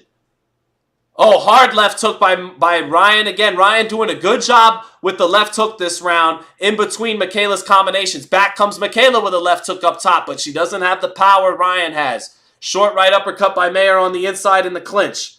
Ryan, oh, big sweeping right hand for Ryan. Back comes Mayer, backing her up with a combination, trying to will her way through these moments. Right uppercut lands again for Mayer. Right uppercut to the body. And then a 1-2 up top. 2 body shots by Mayer. She eats a chopping right hand on the inside from Ryan. Great action on the inside.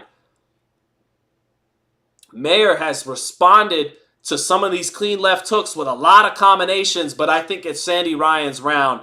She didn't do enough through all her combination punching to offset the harder shots by Sandy Ryan. Ryan with 2 big left hooks that round knocked the head around of Mayer. And when she followed up on it, you could see Mikaela a little buzzed as she covered up. 4 rounds to 2 for Mayer. If this was men's boxing with 12 rounds in 3 minutes, Ryan is fighting like she thinks she could break her down and stop her. But we'll see. Ryan could come on strong in the back half of this fight. She has hurt Mayer to the body earlier in the fight, and I think she buzzed her a little bit with that left hook that round. So left hook to the body. No, it was left hook to the body, a hard left hook to the body, and then she shot a looping right hand and then finished with the left hook up top and nailed that chin of Mikaela Mayer. That's the most buzzed I've ever seen Mikaela Mayer in her career. So, yeah, she buzzed her a little bit. 58-56 Mayer. Could also be 57-57 even. But Mikaela's got a lot of grit and a lot of dog, got a good chin that she showed there. But Ryan is applying that pressure and lands that jab, lifts up Mayer's head with that jab. 72 punches landed for Mayer to 68 for Ryan. Ryan coming forward, applying the pressure, walking through the power of Mayer, walking through a left hook. Nice, clean left hook by Mayer. Straight right hand, left hook, banging on the high guard of Sandy Ryan. And Ryan gets in close and Mayer ties her up. Ryan is taking the fight to Mayer. Mayer hooking off the jab, stepping over to her left. All basically been moving left the whole fight. Straight right hand lands for Mayer. Can't keep Ryan off of her, but is outlanding her to start round 7. And if she can keep doing that, she will win the fight. Nice jab lands again for Mayer. They trade jabs. Ryan dips her head down low, applies pressure. 1-2 lands for Ryan. Short left hook lands for Ryan. Another little short left hook lands for Ryan. Mayer getting her punches off, but Ryan getting the better of it in between shots in that sequence. Minute left in the round. Nice up jab by Mayer. Lifts up the head of Sandy Ryan. That jab hasn't been able to lift up Ryan's head too much, but that up jab did it. Nice straight right hand lands for Ryan. She applies the pressure on Mayer. Applying the pressure. Digs to the body, but Mayer digs a short right hand left hook as Ryan steps in to get to Mayer's body. So Mayer still landing nice in this round. Oh, nice 1-2 splits the high guard of Mayer by Sandy Ryan, trying to bust through with her power with the 1-2. Mayer has to tie her up, walk her back to the center of the ring. 1-2 overshoots the mark for Mayer. Nice chopping right hand to the body for Mayer in close. Ties Ryan up, backs her up, tries to nudge her with the right uppercut. Bounces off with her shoulder. 1-2 by Mayer. They trade right hands. Mayer outworking Ryan down the stretch of the 7th round. Hard left hook to the body by Sandy Ryan. Activity by Mayer and Ryan trying to make her punches count. Big left hook lands for Sandy Ryan, but she eats 2 right hands in the exchange. I gave that round to Mikaela Mayer, but she is getting backed up, and some clean, hard, effective shots are landing by Ryan, and it's more of a visible effect on Mayer. Mayer can't hurt Ryan. Ryan does get Mayer's attention with her clean shots. So I gave the round to Mayer, but these are some close rounds, and the judges, they might give it to the quality over quantity by Ryan and the fact that she's on the front foot. So I got it 5-2 for Mayer. Could see it 4-3 Mayer. Big left hook by Sandy Ryan, punching Mayer in between. Yeah, that might have been a Ryan round. She landed her left hook hard a few times on the slow-mo replay. That left hook knocking the chin back of Mayer and the straight right hand. Maybe that was, you know what? I can't have it 5-2 Mayer. I'll give the American. I'll give her 67-66 right now. But Ryan, she landed the harder shots that last round. Watching that replay again in slow-mo, she actually got the better of a sequence that I thought Mayer landed 2 right hands in, but she landed the better shots. 4-3 Mayer, 67-66. Ryan on that front foot, applying the pressure, stepping to Mayer, backing her up with the jab. Mayer trying to keep her off. Some of these turning into get-off-me punches. Mayer getting a little tired in there. And Ryan still fresh. Little bit of Cotto Margarito type action from Sandy Ryan. Sandy Ryan stepping in, trying to get to that body. Mayer throwing kind of get-off-me punches. Not the same snap on her shots that Ryan has. Ryan with a hard 1-2. Mayer gets a right uppercut blocked. Ryan trying to bust through. Another straight right hand lands for Ryan. And Ryan has the momentum in this fight now. She has the momentum in this fight. She's breaking Mikaela Mayer down a little bit. Mayer is valiant, letting combinations go to the body and the head, but nothing that's keeping Sandy Ryan off of her. Shades of a little bit of Cotto Margarito. They trade right hands. Mayer getting the better of that exchange with her right hands. No, short right hand, a left hook from Mikaela Mayer, and that got a little bit of Sandy Ryan's attention, stopped her in her tracks. Mayer with her combinations. How many combinations can she summon? Straight right hand sets up a left hook for Mayer. Lands the jab on the back foot. Good last 20, 30 seconds for Mayer now. Just as Ryan was building momentum, Mayer trying to take the play away, trying to be clutch, trying to stem the tide. Mayer backing straight up, straight right hand, left hook miss, left hook just off the mark for Mayer, turns and ties up Ryan. Anybody's round with 30 seconds left. Who can have the last word here? Ryan with 1-2s. Mayer blocking him, checks her with a left hook. Mayer stepping over to her right. She's the more tired fighter. Ryan working her right hand in the clinch a little bit. 10 seconds left. Very close round. Mayer with a sweeping right hand. Mayer with a good so Sandy Ryan won the first minute of that 8th round and Mikaela Mayer won the last minute of that round. Oh man. You know, body language matters too, and Sandy Ryan's body language has been better in this fight. You know, she's been the one on the front foot all night. I think she's the one that's hurt Mikaela Mayer, not the other way around. But Mikaela, with her combinations, is outlanding her in some of these rounds. Will the judges give Mikaela the credit for the quantity of landed punches, or will they give credit for Sandy Ryan for the quality of her punches and the fact that she's the champ on the front foot taking the fight to Mayer? This fight is just about even. I can see it 76-76. I could see Mayer, you know, ahead. They traded right hands and left hooks. I thought Mayer might have pulled that round out. She might be pulling this fight out 77-75. I could see it 76-76. This is a very close fight. So we shall see. So, all right, round 9. Sandy Ryan. ESPN has it 76-76. I think that's a very fair, accurate card right now. This fight is just about even. Straight right hand landing for Ryan. Back comes Mayer with a short left hook. Time to let it all hang out for Mikaela.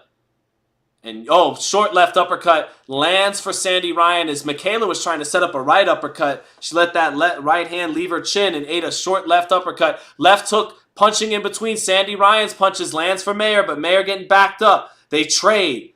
Mayer sweeping the right hand of the body, getting hit with right hands, and backed up by Sandy Ryan. Mayer having to fight Ryan off, landing a left hook, but the right hands of Ryan pushing Mayer back. And Mayer's face is a little bit more busted up than Ryan. She's a little bit more tired than Ryan. Oh, Mayer with a right uppercut to the body, but Ryan walking right through it. She is mean and tough, is Sandy Ryan. Oh, big left hook lands for Mikaela Mayer off the 1-2, and Ryan walking through it, but eating that left hook. Will the judges penalize her for that? Will they give the fight to Mayer even though she's walking through them and landing shots herself? Right uppercut lands for Mayer off the jab. 45 seconds left in the 9th. Ryan coming forward. Mayer defensively still catching some shots on the elbows and up top on the gloves. Short left hook to the body by Ryan, but Mayer is out throwing her. Short left hook lands for Ryan, but she eats a sweeping right hand in response. Walking forward. Right uppercut to the body for Mayer. Ryan won't back off. Mayer having to tie her up. 20 seconds left in the round. Mayer more tired, but digging deep. Up jab by Mayer. Short right uppercut to the body by Mayer. Ryan coming forward. Short little right uppercut trying to split the high guard for Mayer. Mayer getting off a little bit more often and down the stretch of the ninth, but getting backed up. Oh, short right hand lands for Sandy Ryan. You know, if you forget kind of just scoring round by round, Ryan is winning the overall fight. Like, she's getting pieced up in moments. There's some blood coming from her mouth, a little bit of swelling around her eyes, but it feels like even if she's losing some of these battles, even if she's getting outlanded in some of these rounds, she's winning the overall war of the fight. She's wearing Mikaela down more with her shots than the other way around. And it's supposed to be not just who's landing clean punches, but clean, effective punches. And it feels like her punches have more of an effect on Mayer long-term in this fight than the other way around. But Mayer outlanded her in the ninth round. But, so Mikaela might pull this thing out. This is a tough fight to score. This could be 86-85. It's anyone's fight in the 10th round. Who can make this final statement here? Who can make this final statement here? Can Mikaela hold her ground and not get backed up in the final round? 164-163, practically dead even in punches landed. That might mean Ryan has a slight edge because her punches have more impact. And so if they're both landing equally, who's landing harder? And that would be Ryan. Ryan coming forward, throwing a vicious combination to the body. And up top, Mayer exchanges with her, trying to fend her off. Ryan coming forward behind the jab. 1-2. Oh, big left hook lands for Ryan in between Mayer's punches. Mayer trying to get to the body. Short chopping right hands for Sandy Ryan, pushing Mikaela Mayer back. Tough fight for Mikaela Mayer. Minute 20 left in this fight. Ryan with the better of it right now. Stepping to Mayer. Landing the harder shots. Mayer getting her shots blocked a little bit as Ryan comes forward. And those short chopping right hands began to catch Mayer more and more over the top of her over her left hand being a little too low or not seeing that right hand coming. Ryan backing her up in the clinch. Mayer with a nice left hook off the 1-2. Another short chopping right hand from Mikaela Mayer. Chopping the right hand. Now Mikaela getting some life in the 10th round. 45 seconds left. Mikaela's more tired. Ryan coming forward. Mayer with the up jab. Ryan with the left hook to the body. Coming forward. They trade jabs. Ryan getting the better of that jab. Mayer tired. Having to retreat a little bit. Nice right hand to the body by Mayer. They trade straight right hands. Nice short chopping right hand by Mayer. Two little body shots in close by Mayer. Mayer still landing her fair share of punches. But the harder shots by Ryan. Short right uppercut by Mayer. Two hard body shots by Mayer on the inside. 10 seconds left. Who produces the final flurry? Mayer getting off first. Landing a little bit more effectively in that last 10 seconds and not much there. That'll do it. Both fighters feel like they won this fight. Very close fight. I think a draw would be fine. Look, I don't know. You could score it either way. I feel like if you didn't score the fight round by round and you watched the fight as a whole, Sandy Ryan got a little bit of the better of that thing. But she walked through, she ate a lot of shots on the front foot too. And, Mikaela, who lost close fights, I thought she did lose to Baumgardner. I thought she beat Jonas.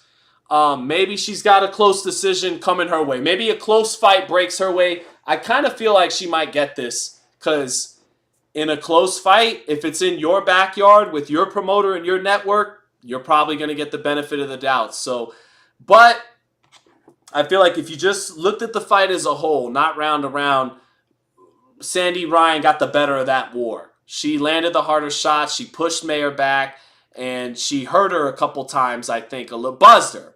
Hurt might be a strong word, but buzzed her a few times, and Mikaela never came really close to buzzing her. Yeah, I think Mikaela won the first half of the fight and Ryan won the second half of the fight. Maybe it should be a draw. Could go either way. All that matters is how the judges scored it, and we'll see how they scored it. How'd you score it, chat?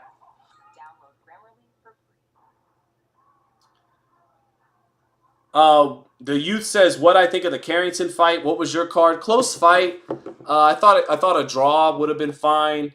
And I think Carrington was trying to hunt for the pull counters too much. I think he was a little flat from this weight cut. And now that he knows how tough it'll be on his body moving forward to 26, maybe he can adjust accordingly with the process and have a little bit more life in his game because he was a little flat tonight. So I thought Sagawa was long and awkward and crafty veteran, and Carrington, who's been falling in love with the pull counters, that kind of worked against him in this fight. And, you know, I didn't think he lost, but I thought a draw would have been fine. But Sagawa, like Sandy Ryan, the B-side in a close fight on the other fighters' network and promoter, country, might not get the benefit of the doubt. Let's see how this goes. 96-94 Ryan, says Julian. ESPN has it 96-94 Ryan. Focus on Creativity has Mayer. Quick Flips with Art has Mayer. Yeah, I think, you know, again, if you're not scoring the fight round by round, overall I thought Ryan got a little bit better of the action. But Mayer might be entitled to a damn close call after losing a couple of close. I thought she lost to Alicia. I thought she should have probably got it against Jonas, so we'll see.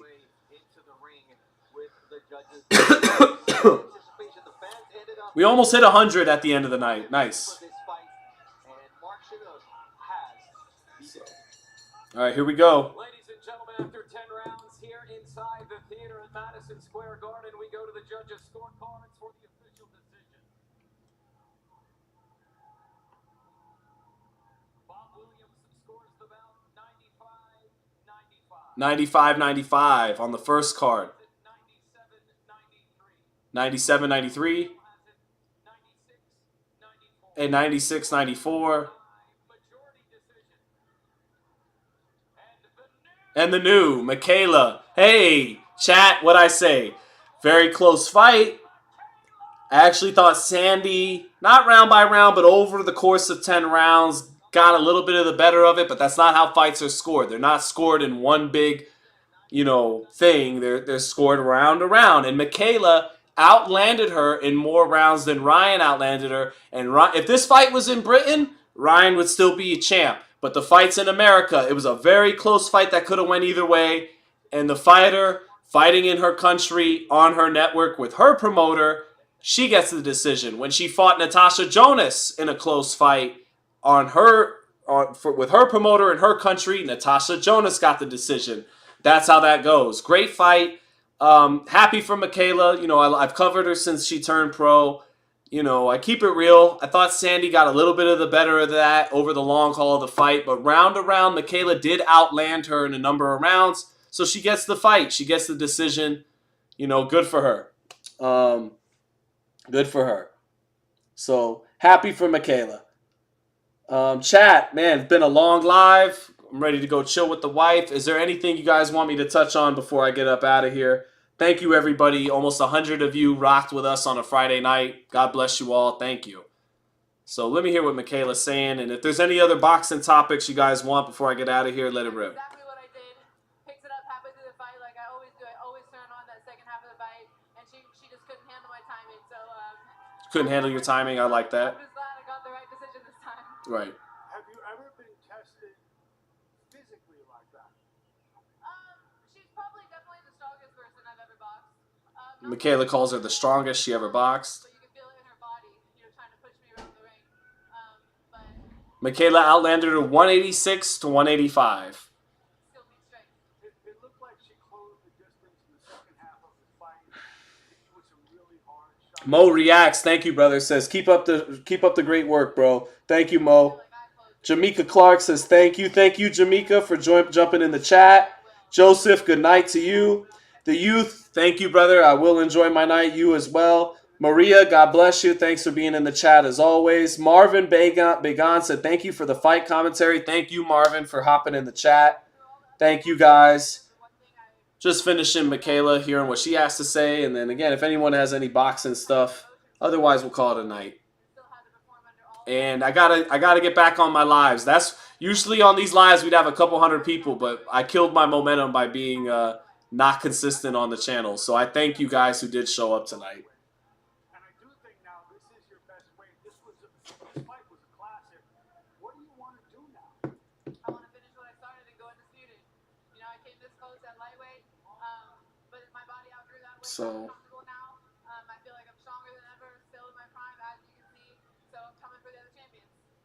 What about a rematch? I mean, I saw this as like a classic Rematch. That's not a bad fight. trilogy of 4 when we did that game. You guys were both, as much as you couldn't stand each other. Please, more lives. I will, wife. I will, Samantha. Tyrone Nixon said, good stream. Thank you, Tyrone. Appreciate that, brother. Let's get this Bumgarner rematch. Oh, let's do that. Hey, what's up, Hakeem? Yeah, the minute Undisputed launches, we're going live, baby. Launch night.